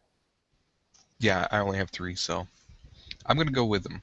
And just so I can keep my blade, in him. To take advantage of that? Yeah. Okay, so you go with him, and... but I'm not stepping in the shadows, though. I will clarify that. Okay. He backpedals into the shadows, and you see as soon as he hits the shadows, he immediately melts away from you, and he appears on the other side, and you hear that terrible sounds again, and he just hurls the dark fire bolt across the ship, and he's going to go after Tetsuya again, because you are posing the biggest threat to him, which is going to be a miss. So it hits the wall right beside you, and you can see it just disintegrate and destroy all the woods and things like that. And you can hear the Leviathan ship kind of start to moan in pain. And next we start off at the top again. Tetsuya, your go. Yeah, I'm gonna say it. The boss lady didn't reload, or you didn't state that she Or, was reloading. yeah, So I'm that's assuming true. she is. She's reloading. That's all she's doing. Okay. And with that, I'm gonna kind of take a step back and lower the Nodachi down, and basically gonna do a charge towards the Shukenja. Okay. And as I'm running towards him, and like I'm gonna stab him, instead bring the sword around and try to chop off his head. So I will be doing one raise there and stop grabbing the dice because that doesn't help. I'm going to spend a void as well. Okay, So not a problem. 7k4. Oh my god. That is a hit with raise and everything. Okay. Roll for damage. Oh no. It's I've been doing my damage wrong. I've been forgetting that I have keep or the rank 3. So instead of it Right. being 6k3, it's 7k3. Okay. With that, do I successfully chop off his head? Can you read that damage number to me? Because I had to step away for just a second. 49 plus whatever damage it was with the feint. 49. That is... Let's take a look here. That is not enough. Oh, It is still up. I don't You know bury how much this damage blade the into it, and it kind of just keeps this terrible hump, like deep throaty chant going. Okay. I'm gonna use the rest of my, if I have any, to yell at Yakumo to go help Kazumi. I got this, or I think I do. Till it, eats your face, and you're fine. Okay. So next is going to be Kazumi. With my knife kind of in her shoulder, I do want to go ahead and drive down to continue hurting her. I'm just going to keep pushing it in as deep as I can.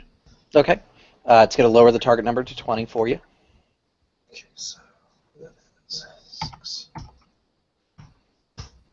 Woohoo! So I hurt her. Yep. Another 13 as I kind of keep driving down into her.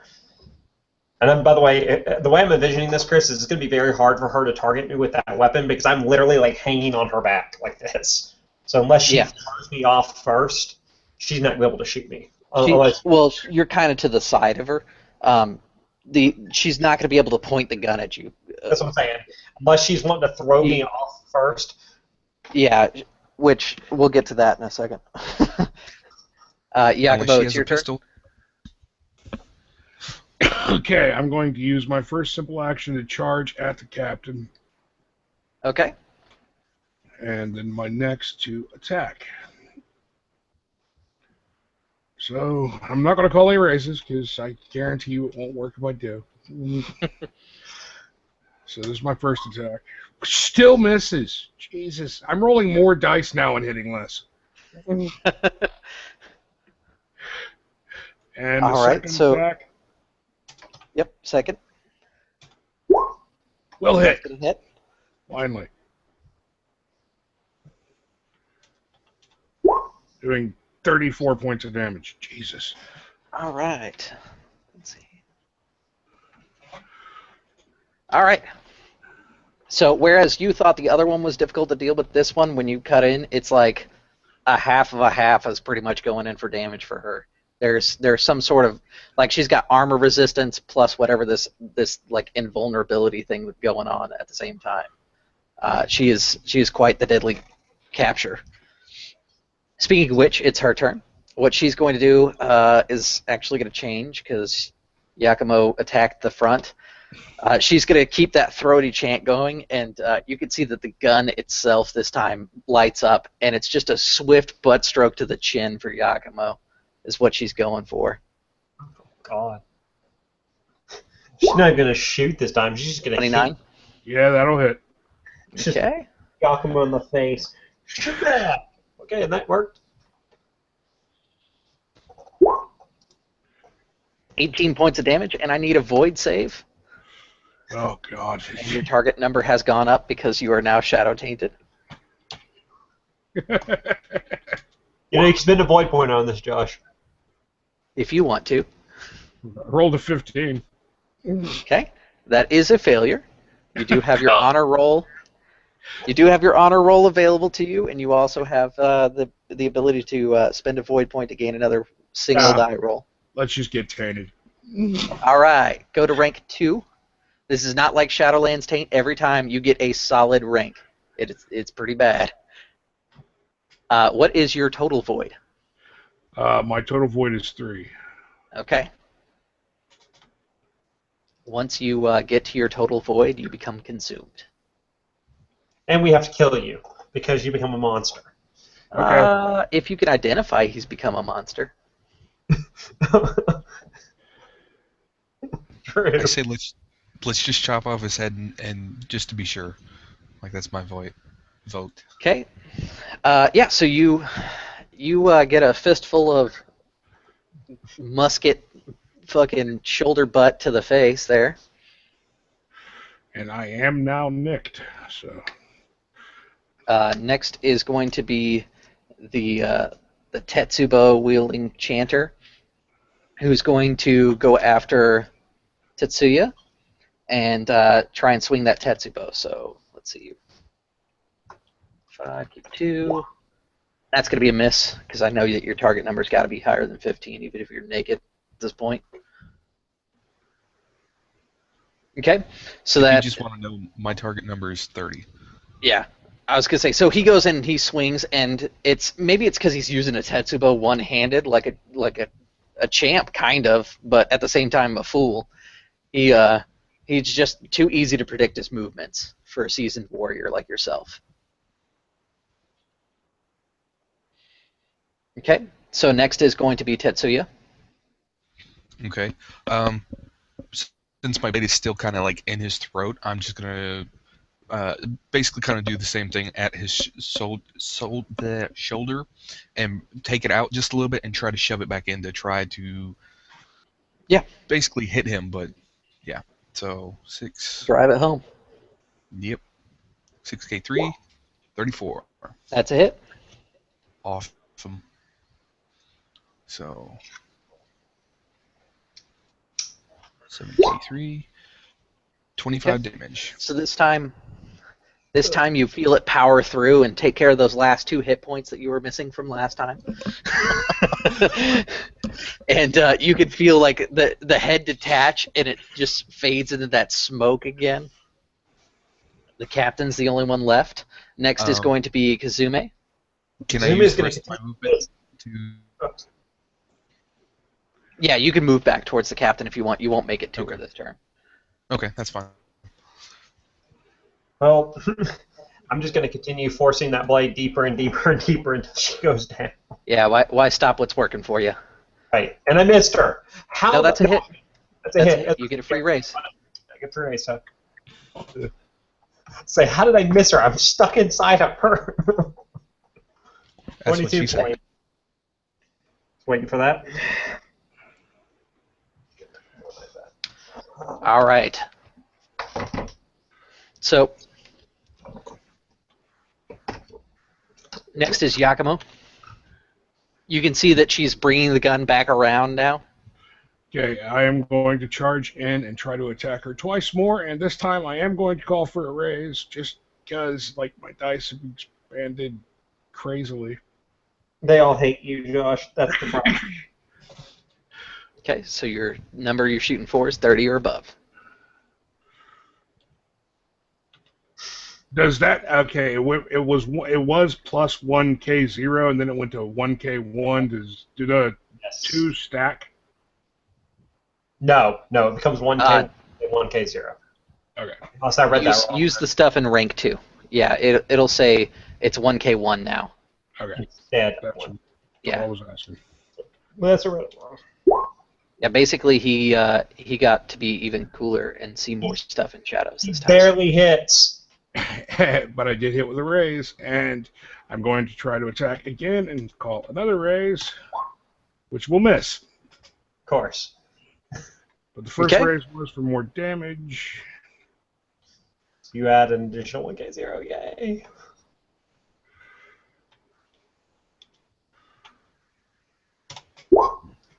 Doing 17 points of damage. So Okay. basically, I just charge back in, spin around, and slash with my ninjato. Doing nothing. Okay. So you bury in the attack. Next is going to be the captain, who's going to bring the gun down on you, and from point blank, just pull those triggers. Oh, Lord, Josh. You're either going to be dead or completely corrupted. The chanting has stopped, by the way. That should be noted. Like I said, dead or completely corrupted. 22 to hit you. That. Wait, I think that will actually miss. You have a 23 if you're wearing Ashigoro. Yeah, I got a 23, so that one will miss. Okay. That one hits. 30. Okay, and let's get the 22 points of damage. Jesus. Remember your armor reduction if you have it. 1 point if he's wearing Ashigaru. Yeah.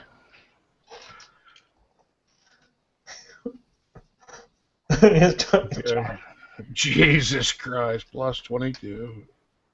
Okay. Next is going to be Tetsuya. You can make it to the captain if you move this turn. Okay. You said, yeah, I'm just gonna charge right into her. Almost the same move that I did to the Shukenja before I chopped off his head. But this time, instead of doing a feint, I'm just gonna shove my blade right into her side. Yeah, you can't do the straight charge because you got to make it up a staircase. But you can come up and attack from the left side where she's kind of open right now. Okay. Because Yakumo has been almost railed over the railing there by that gun wound to his chest there. Yes, because I am now, I'm now injured. Boned. Did I get a third rank, by the way? Mm-mm. Okay. I made them slightly tougher as far as corruption is concerned, but they are weaker overall than normal shadows or greater shadow spawns. And I missed. Or I believe I missed. Okay, that is not going to hit. That is miss. Next is going to be Kazume. You know what I'm doing? I'm trying to kill her as fast as possible. Oh, actually, I hit her because I'm inside of her. I've got that. You hit because they get the free race. Yay! I'm the only person hurting her. I think I've done every point of damage to her so far. No, Josh just hit her. You guys are so close with her too. Josh, kill her. It's the reduction that's slowing you down. No, reduction's a pain in the butt, dude. Why owning her so hard to kill? Yeah. Yeah, I can keep attacking, but I'm not going to hit Okay. Jack. It is your turn, Yakumo. You just need a 45 to hit her, Josh. Don't. I'm going to attack again, but it's all of my teams are now plus 50. Yakumo. Yeah. You will hear a distinct whisper in your ear. I will give you the strength to vanquish your enemies. You can also All I ask is for you to accept me once more. Don't you dare. You instantly know that this is the lying darkness talking to you, because you're already corrupted. Can I acknowledge without them hearing me? Oh yeah, it's in your brain. Yep, I accept. Okay. You hit with 3 raises of extra damage, miraculously. Holy shit. So that's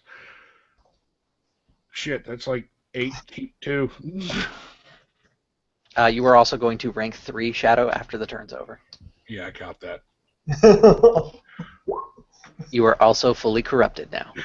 It's 15 points of damage. Well, Chris, look on the bright side. Now you have something to throw at your other crew.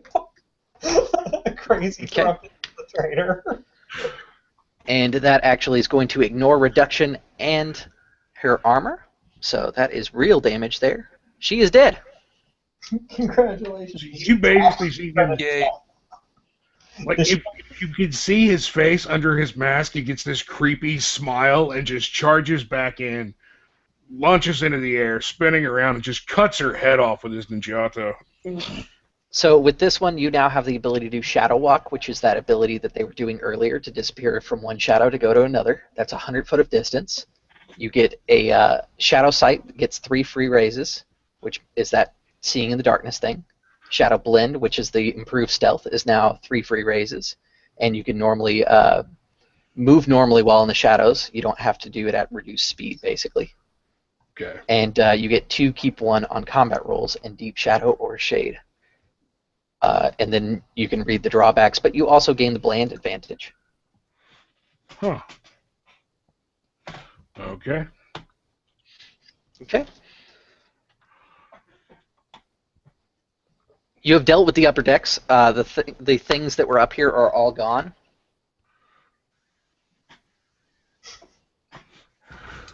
It is just you and your weapons up there.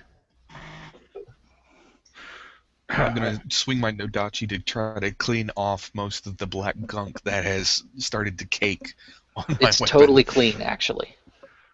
Oh, it is? Okay. Mm-hmm. Sweet. It's like ectoplasm, dude. It goes away.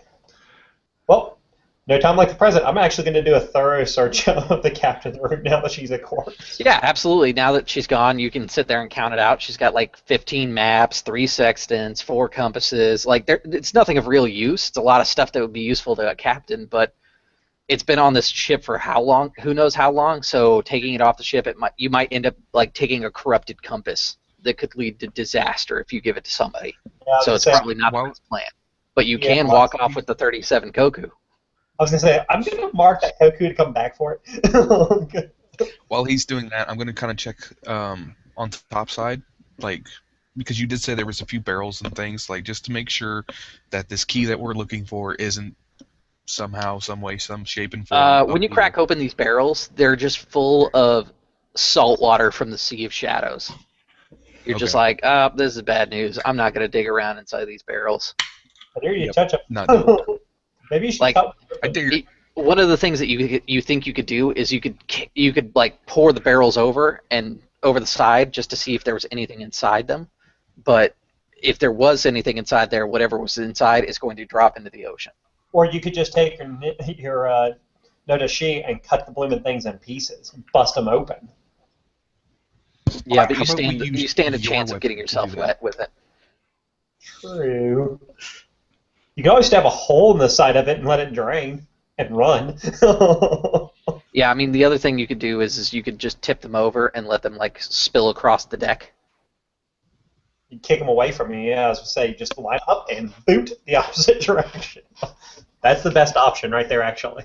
Because if there is something, Yeah. we dump it into the water, we have to go retrieve it. Yeah, and that the water's out there is just as bad as the water in the barrel. So, Yeah. Yeah, I think I will. Okay. So you How start bad- kicking hang them out. on. How bad is the ship rocking? Like, is it rocking really, really bad, or is it kind of calm? No, it's not like it's not calm seas by any stretch, but it's not like heavy torrential. It's basic soft rocking kind of thing. Okay. Okay, yeah. Then I'll just kick him out, Okay. and then. So yeah, you time it kick so them that out you and don't then get move. yourself wet, and you Yeah. dump them correctly. When you dump over a couple barrels, you're going to notice that they have these weird 6-foot-long eel things with like lamprey mouths all along their bellies. They hit the deck and they make this weird screeching sound, and like some of them latch onto the deck and start draining blood, but you can see that they're dying because they're suffocating. These things are sometimes called shadow eels.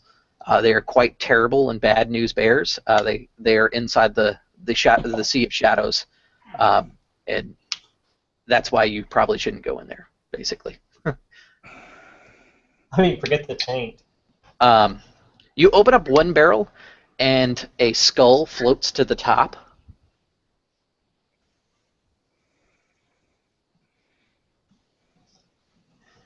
That's the one that's going to cause you to pause. The rest of the barrels are mostly water. There was like the freak lamprey eel things in 2 of the barrels, but this one barrel has a skull that floats to the top. Okay. Is it just the skull, or is there It is other just things? a skull. Okay, I'm gonna wait and call Yakumo and Kazumi over and be like, There's a skull in this one. Okay. And kinda Kazumi, lit Yakumo. empty side. Skull bones don't float, bro. No, they don't. So, with all good measure, knowing they don't float, anyone have fire that we can set to this damn thing once I kick it over? The, I have the flint and skull, tinder. like bone, the skull jawbone, the mandible starts like opening and closing, and it starts making this chittering sound. And that barrel's going over the fucking over the edge. Fuck that. Okay. You're like, nope, screw it. Kick the barrel over. The skull chatters across the deck and hits the water, and you can hear kind of this like chuckling laughter as it hits the water. It's like as it falls in. Hope to God the key wasn't in there. If it was, we're sending him after he kicked it over. There are 2 more decks for you to explore. Oh, by the way, while they were busy doing other stuff, I'm like off to the side checking to see if my wounds are healing, if there's anything obvious. No, you don't have like regeneration or anything crazy. Like you're still as wounded as you are. Good. About Shadowlands tainted. You haven't started mutating yet. Yeah, corruption does not mutate you, which is kind of cool. That's taint. Taint mutates. Well, it kind of does, but not in the traditional sense. Well, Gonna So- go back into stealth mode and start searching the rest of the decks, or going Okay. below decks. Yeah, so you guys go back into stealth. What I'm going to need is a target number of 15 to do a stealth here. you realize I get an additional 2k 0 to this, right? Mm-hmm. And for the corrupted one, you get 3 free raises, so you automatically succeed, actually. What's the difficulty on that, Chris? It's 15. Okay, I'm good. Holy crap. Yeah, but I'm also plus 15, so that would pretty much cancel out those 3 for raise. Hey, Chris, any particular reason it ignored my 21? It ignored your 21. Yeah. Why did it? Yeah, look at his dice roll. In my dice. 2, 4, I actually 21, don't have 5, an 8. 19. I should have a 33. That's weird. I've never seen it do that. It usually defaults to take the top 3. Yeah. Okay, so we'll just do the math real quick here and change it. So I have 33. you succeed anyways. Yeah, so you guys go back into stealth mode. I just needed that number so that we could establish that. As you creep down the staircase, it's instantly warmer inside here, like body temperature warm. And it's kind of damp going inside the Leviathan here. The middle deck, you're greeted with a fairly empty room, save for 2 doors, one at each end, the bow side and the stern side. You can kind of think you can hear something if you make a perception check. The target number is going to be a 10. You can attempt to see if you can hear a little bit more details. Now you say a perception check. There's not really a skill. Or sorry, not that, perception check. It's going to be it's going to be an Awareness? investigation bonus. Right? Oh, okay, investigation. Sorry, I also have Riptide Raid on the other screen, so I'm converting numbers and words to Legend of the Five Rings for us. Okay. That's the one. I didn't get investigation on purpose, but yeah, I didn't make it. But what I'm going to do is actually keep my blade out, or that's what I said in my head. I don't know if I actually stayed that. But I'm going to get on the opposite side of the door and let one of them open the door. And if anything comes out or anything, I was going to chop it. But that was before you stated hearing noises. No, that's totally fine. I'm down with it. So, okay. Kazume is going to make it. You are going to hear kind of like muffled voices on the other side. It says, "Go get us another drink, will you?" And then you can hear the footsteps. Someone is coming to that door. It's the side that is on the stern side. I'm going to flatten against the wall away from the door. Hopefully he's going towards the top deck. Yeah, you guys can kind of like find hiding places and things like that. He's going to leave the room and he's going to What's that? Well, hang on, Chris. Do they let me know that this guy's coming out? Because I didn't hear this, and I'm still going up to the door, getting ready to chop anybody coming out. I'm figuring if you see me flatten against the wall, you probably know something's going on. Mm-hmm. Yeah, and I somehow amazingly rolled a 33 on my 3 keep 3 for that check, so Yeah, you definitely hear it too. You can hear that there are a couple people inside that room because your check was so high. I'm gonna say more than just the one talking and the one coming out. Yeah, I'm gonna because quickly, I'm a bushi. Oh, go ahead, guys. I'm gonna quickly flash some signals through the hand signals to my brother, telling him there's at least 2 people in that room. You'd think there's probably 3. Yeah, probably 3. Probably 3, and then I'm going to flash hand signals back telling him that I heard at least 2. That we might want to get ready to basically to gank this guy when he comes out, just in case. One of us on each side of the door. So, your ninja training would tell you that if you leave him alone and you hide and he doesn't find you and he goes back in, then it's going to probably be better for you than if you ambush this guy, because then the other 2 inside the room will be like, where did he go? And they'll come looking. True, but now we have to communicate this to the Bushi so he understands he can't just go on a killing spree. Yeah, because my character didn't hear. I was going to say, not working with ninjas, or at least these 2. Yeah, so you've got a few seconds to be like, hide, don't do anything, just hide. That's what I'm going to do. I'm going to point at him and tell him to get. I'm going to point at him, point at the shadows, and like mouth, get in the shadows, get in the shadows as best I can, and hopefully the Bushi understands this. Yeah, that I will. Yakumo, you pretty much like meld into the shadow's embrace. Yeah, It's warm and comforting to you. So you all hide, and he walks across the room, and he opens the other door, and you can see that there's a staircase down beyond the door that is over on the helms, or not the bow side of the ship. But there's also some barrels and casks of things. You see him kind of fish around in a barrel, and he eventually grabs this dark ichor almost looking wine, and he kind of like stumbles back over to the room that he was at, and he's like, I got more, and you hear them scream, and the door shuts again. Is there a way we can bolster? There are definitely 3 in there, by the way. Is there a way we can bolster the door so they can't open it? You know what? I'll let it happen. Because I want to. When you look around the room, because now that you've got a couple seconds to look around, you can see the descending staircase that's on the other side of that door. Like I said, it's got a metal grate over it and a large padlock, so you'll have to get past that. There, with the door opened and you saw the others inside that room that were drinking, there was a set of keys that were nailed to the wall inside that room, but you guys are experienced ninjas, so keys don't necessarily matter to you. Yeah. The barrels, like I said, are full of different wines and things like that.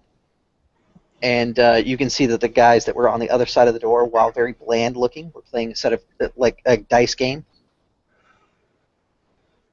And let's see here. There's also a chest inside that room. Inside the open area that you're at, there's some barrels and things like that. And if you were going to brace that door shut, you could probably take some of the like repair parts that are here, like the woods and things like that, or the barrels, and just kind of like shove them up against the door, because the door does open outward. Yeah. Well, that's what I'm going to do. I'm going to jam that door shut. Okay. What I'm going to need you to do is. It'd typically be engineering, wouldn't it? Yeah, it's typically engineering. Yeah, let's go with engineering. What is the engineering base trait? Let me take a look. I believe it's intelligence. I'll Yeah, be it's right intelligence. back. I need to go take care of something. Okay.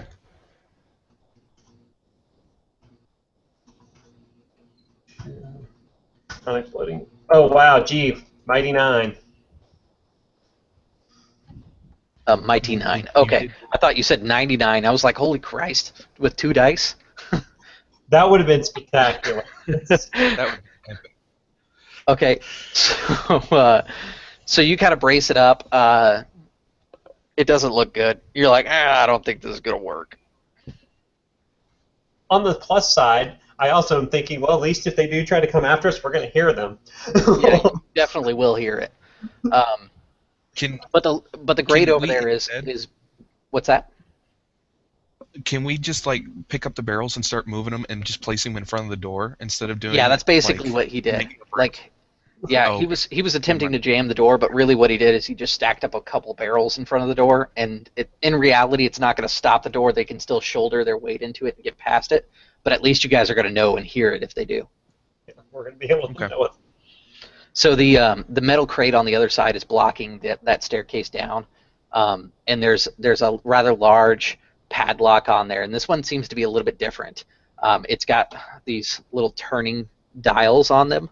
It's kind of an older design that you would see typically in Rukugan, but that doesn't necessarily mean that it's going to be any easier to pick than the Captain's Tumbler lock was. Yeah. Basically, we're just going to make sure we need time more than anything else. Yeah, you can go ahead and make a check on that one if you'd like. What is that check on that? Is that a... So that one is going to be a... Let me bring up the skills real quick here, because I was just there. I want to say that can fall under a... Ninjutsu is a weapon skill. What different skills I think that can fall under that? I know engineering is one of them. Yeah, engineering could do it. The other ones that we will let that work with includes... let's see. I really wish ninjutsu was not what it is. I thought stealth also could be used that way if you're doing certain things. Sleight of hand. Yeah. Is it sleight of hand, not stealth? Yeah. Sleight of hand, actually no, sorry. Well, yeah, sleight of hand does escape, so I would allow that. Let's see. Yeah, sleight of hand seems like the best one. Yeah, it is. Okay. Well, since I don't have it, I'm going to be rolling my little crappy 2K2 there. Jesus Christ. When I need good numbers. So, Okay. Well, that's not a problem. You are making progress to it. A few seconds later, you can kind of mess with it again.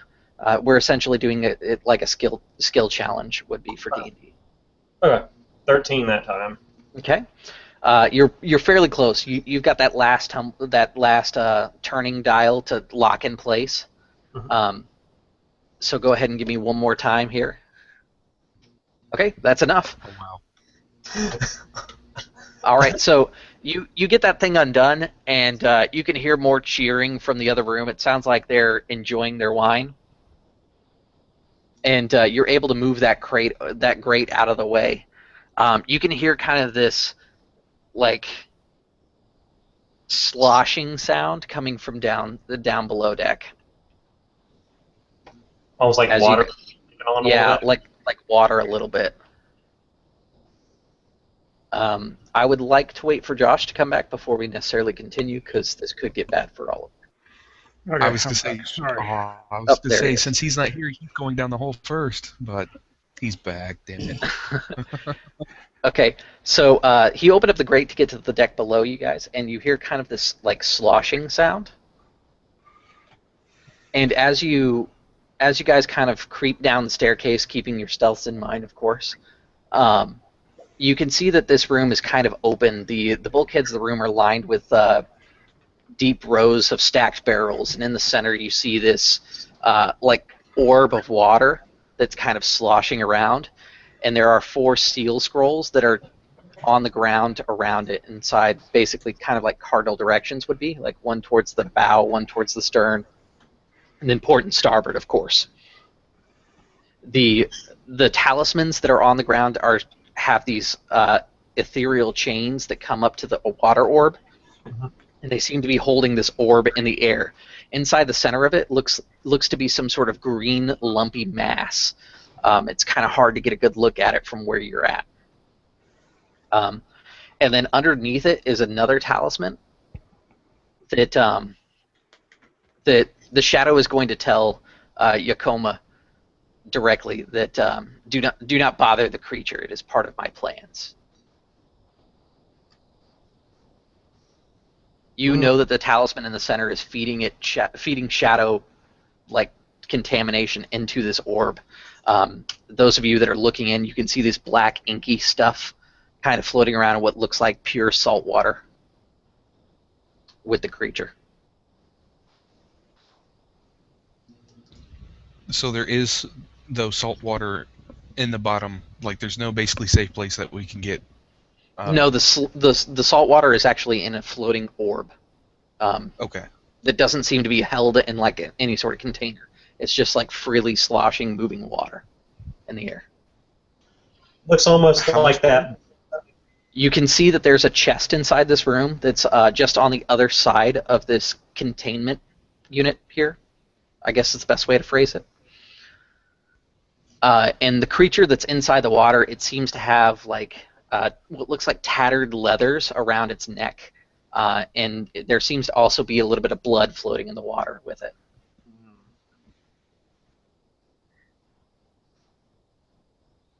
I'm gonna say, I don't think we should mess with any of this. We should get what we came for and leave. Well, that means somebody has to go check that chest.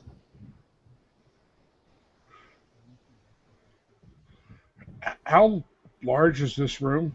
Hey, Chester, if you're talking, we cannot hear you. Yeah, I just realized that. Shosuro? Is that how you guys say your last name? Sure. Yeah. Shosuro? Yeah. So sure. I'm going to say Shosuro-san, and then realize that you both are named that, and he's like, Kasumi-san, can you... How about you go and sneak and grab, hopefully, the key, if that's where it is, and I will wait for you to come back up here, and then we set fire to the ship, and then get off the ship. I have an idea. How far is this room, Chris? I'm asking this out of game. The room itself, it's only about 50 feet. Ships aren't very big in Rikugan. Okay. You two go and clear an escape route. I will be with you with the talisman shortly. With a key. Yeah, with the key shortly. We already have the escape route. We just know that those guys are in that room, and Yes. they've been. And Well, I'm going to make say sure- they've been sealed because I think he did an excellent job because I have know nothing about engineering, so I think Go. they're locked in there. Yes, but go make sure they stay locked in. I will get the key, and I will be with you shortly. This is a terrible idea. I'm setting fire to the ship though. It is Just not. letting you know. It is not a terrible idea, brother. Trust me, I know what I am doing. I am the eldest. I'm just going to shrug my shoulders and I'm going to start trudging back up the stairs. I'm going to trust my brother on this. I don't know that he's, corrupted as hell. Can we see any difference between him? Because you did say he No. was fully tainted, right? You can't because he's wearing a mask. Oh, okay. That just Never happened to be a happy mind. coincidence. Technically, all of us are wearing masks, I think, because we're scorpions, and that's what we do. Mhm. Okay, so I'm gonna start looking for materials to burn the ship. That's pretty easy. A lot of like the ship, while it is alive, is still made of wood, so the whole thing is flammable. But getting some well, lamp I'm gonna- oils and stuff like that will help, and there is plenty of lamp oil on board. Okay. And as I have soon- flint and tinder, so As soon as they leave What? the room, I'm going to shadow walk over to the chest. Okay, so you just kind of like meld into the shadows and come up right by the chest. Yeah. The chest itself, it has a rather simple lock on it. With a little bit of quick engineering, you're able to break that lock open, and you kind of hatch it open. And inside, you find the stone key. The key itself, you found out what it kind of looked like. That it was like a foot long, and that it was made of this green stone. Its arms are very strange. Like whatever lock it goes into is very complicated because the arms are twisted and branched in kind of strange directions.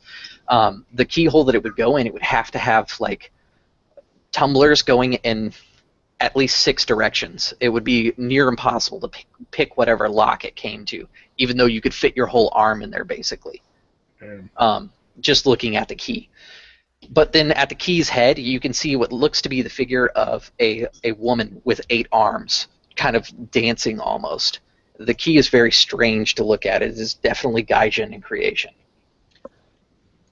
Chris, I'm gonna set the fire on the second deck, by the way. Basically, kind of leave Right. Oil, and just so I can be at the bottom of the stairs when he comes up, light it, take off. While he's getting ready to light that fire, I'm going to go collect that koku. Yeah, cool. Collect it. The shadow tells you it's not ready. Don't let them free it. You wish me to stop them from burning down the ship. They just need to walk away. The ship is guided by my will. Those that are safely tucked away inside their room will guide the ship. But Yeah, but the creature needs more time. For me to stop them from burning down the ship, I would have to kill one of them. I can't do that. No, you are too useful to me. If you kill them, you risk losing your own life. Let them go. I will warn my other servants. They will take care of the fire. Yes, of course. With that, I'm going to shadow walk back across and just sneak by.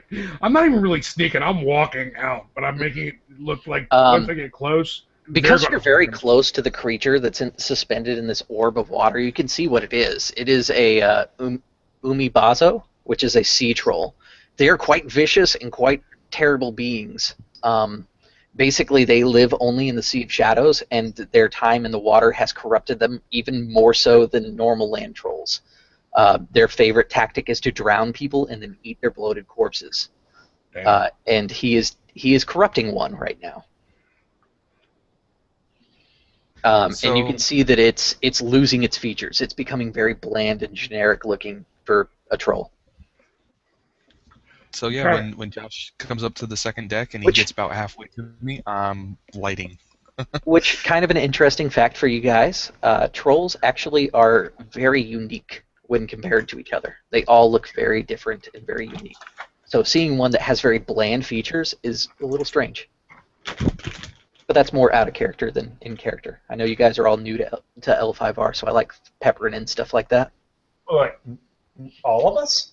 Well, not you, Kyle, but you're a noob. Chris, I'm hurt. But well, if I had a soul, I would be. But yeah, you kind of creep up, and they're waiting. They've got tinder ready and flint and steel to be struck so that the ship will go up. Yeah, I don't let him see me. Like it is, I get as close to sneaking to him as I can. Then I come out and allow myself to be seen and walk up on deck. I have it. We're ready to go. By the way, the key is much heavier than you give it credit for. Just looking at it, whatever stone it's made from, it's heavier than just standard rock, whatever it is. It's very dense. And I will also go ahead and hand it over to the Bushi. Perhaps you should carry this from this point on. This thing is very heavy. Okay. So I take it you're going to strike the fire and then head out? Yes. All right, perfect. So you strike the flint and steel, the sparks light up, and the ship starts to go up. You guys make your escape and assemble the boat, and this time it's not about stealth. It's just about getting the hell out of this thing before it goes up in flames. Your boat hits the water, and you hear inside your head, Yakumo, you hear the shadow go, "No, those fools! They've ruined it." And the ship starts cracking and wailing out in pain as you guys are kind of rowing your boat to get the hell out of here kind of deal. And you can see that the ship goes down. And out of the water comes this colossal being made entirely of water with a katana in one hand, also made fully of water. And it just starts thrashing and swinging its arms around wildly. And the shadow tells you, "Go. Leave now. The creature is beyond my control." I immediately look at the Bushi. Row faster. You guys make it out of the Sea of Shadows and onto your ship, but that creature, which is a Umibuzo, which means great sea troll. The people on board the ship know what it is, and they're like, "Oh, it's a great sea troll. Get the ship out of here!" And they immediately just start bolting away from the thing. Like, they're not going to land. They're not going to where you guys really need to go. They're just getting away from that thing, because that is really the best option you have. It is, just to give you a rough idea, about 120 feet tall. this huge watery version of a troll, and you can see sitting in the chest of it is the troll swinging its arms and almost like a spirit avatar mode type thing going on here. And the creature just thrashes about and destroys rocks, and you can hear that chattering, cackling sound as a skull tide sets in. What a skull tide is essentially it's thousands of those chattering skulls, and they immediately start eating the ship, the creature, and the creature fights against it, but you see the creature fall in the distance. It's only then that the crew lets up and finally relaxes in comfort, believing that the evil has finally passed. And we're going to unleash it all on the, we're going to unleash the lying darkness on the scorpion. Great. Hey, if you know what, I was going to help them a little bit, but the darkness said he'd have them take care of it. I was going to clean up the oil up to a certain point. So, you guys head back to the Scorpion Lands, and you have kind of flashed forward here. You've made it back to your daimyo. You have been undetected about your corruption here because you've chosen to keep your mask on and tight to your face once you realized how bland you've become. And your daimyo receives the key, and he says, "Excellent. I will have this locked away inside the deepest Shosuro study halls. You have all proven to be exceptionally useful to the Scorpion clan. Now, if you do not mind, I have to test all of you." Oh, seppuku, here we come. Shugenja comes in, and Shugenja starts her chant, and she throws jade as a jade strike at the Bayushi, who's not tainted. The jade falls off harmlessly. Throws jade at Yakumo, who's not Shadowlands tainted, falls off harmlessly. Throws it at Kazume, not Shadowlands tainted, falls off harmlessly. And he says, "Excellent, and you've managed to not waste your skills. You have all been recognized by your daimyo, which would mean an increase in honor, just to give you an idea of how the game plays out. Like I said, this is a one-shot, so I don't focus too much on the reward side of it, but just to give you an idea. For your efforts, you will be awarded new houses. For you have done a great service to your empire." And Yakumo, you can hear the whispers at the back of your mind. "Yes, you have done a great service. Let us begin." And that's going to be the end of this one. This one went a little quicker than I expected. I wanted to take the Riptide raid from Absolute Tabletop and try it with Legend of the Five Rings and do something kind of unique. So I changed up some of the stuff for anybody who's interested about the metagame stuff behind it. I will probably put up a post at dropdice.com where I talk about what kind of creatures I used instead, which you guys can kind of get the feeling from watching the video. But if you decide that you want to give it a try, Riptide Terrors is, while written for 5th edition, very open to be rewritten for any system, as I've proven here, and changed up quite a bit because it's about pirates who steal wine originally, and instead it's about shadow-tainted creatures smuggling in a key to the Oblivion Gate inside burning sands and corrupting another creature at the same time, which will have consequences inside the campaign, so make sure you guys check that out. Now, if you were wondering what's up with all these goblin jokes and the hawk question, what I want you to do is check out Legacy Gaming. Kyle actually hosted a game there where I got to play a one-armed Kuni witch hunter who had a hawk from the Toritaka clan. It was totally fun, so make sure you see that. And if you guys are interested in doing any one-shots with L5R, I do run them through the one-shot group on Facebook, so you can join us there. And Kyle will actually be doing more in the future if he gets a chance, but I know his main focus right now is he wants to try a game of A Song of Fire and Ice, the Game of Thrones edition, which if you haven't played it is very excellent, and I would recommend it if your schedule matches. And then we also have Josh, who's learning L5R and will be hosting his first game. So once that gets up, I will probably include that in my Community Saturday video for you guys with a link, so you can go check that out. Because more L5R means more fun. and then Chester will eventually con into getting his own channel, and then eventually we'll convince him that Asian-themed games are the best way to go. Yes, they are. All right, let's go down the line and get some final words from everybody real quick here. Chester, let's start with you. All right. I have to say, Chris, this was awesome. I actually forgot that this was the other game, and I just had to say I had a lot of fun playing, and just want to say thank you for letting me play and to throw out my own channel again. I don't have the name yet, or actually I don't have it created yet, but look forward to it soon. Hopefully I can get it up and run some 5e and some L5R. So I'll let the others Chester, chat. another thing that I'd suggest for you is, because you happen to be like our actual musket master in the group, I think if you could do like a section that talks about like actually firearms and how they should be in games, or maybe just like a video about it, I think that'd be super cool. Because I know you do muskets and stuff. Yeah, I hadn't even thought about that, but yeah, that's something I should do. All right, Josh, you're up. Hello guys, this is Josh, Smoking RP Gamer. I'm sorry I'm sitting weird, but in the middle of this game, a massive boil on the back of my neck decided to pop. Ouch. So, yeah, I'm letting that drain. But it was always fun. Love playing L5R. Love running a game. Love playing in games Chris runs. That came out weird. But as always, had fun. Have a good night, guys. All right, next we got Kyle. As always, as Chris said, you guys can always check me out on Legacy Game Mastering, both on YouTube, on the blog, and on Facebook. I do enjoy running L5R. I really like playing in it, but honestly, this game was a blast.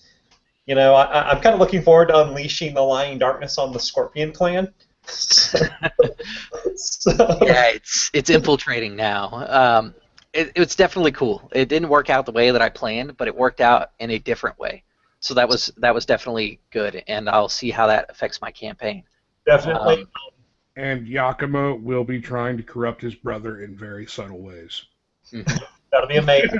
That's how the lying darkness works. Like Chris said, I am getting ready to do a Song of Ice and Fire game. I also do a yearly Halloween game. God willing, I'll be able to actually broadcast it this year. I have one player that likes to play with me on my Halloween games, and he doesn't like to be broadcast, but I'm really just short of telling him I can't have him in this game because I really want to broadcast it this year, because I'm going to do the Dresden Files, which is something I haven't done in a while. I try to do my games thematically. So, but Yeah, I usually do Apocalypse Christmas. That's my thing. my Halloween games. Last year we did Tomb of Horrors. So there you go. But as always, guys, have fun, keep gaming, and whatever you guys do, keep following Wheaton's Law. Yep. All right, guys, that's all we have for this game. Thanks for tuning in. As you noticed, this one was a little bit more combat heavy. I just wanted to highlight something else about L5R that doesn't really get a whole lot of light in my games because I don't typically go real combat heavy. But this kind of shows how lethal and kind of deadly and even worse than death L5R can actually become for characters. As always, thanks for tuning in. Thank you for 300, and you guys have a great night.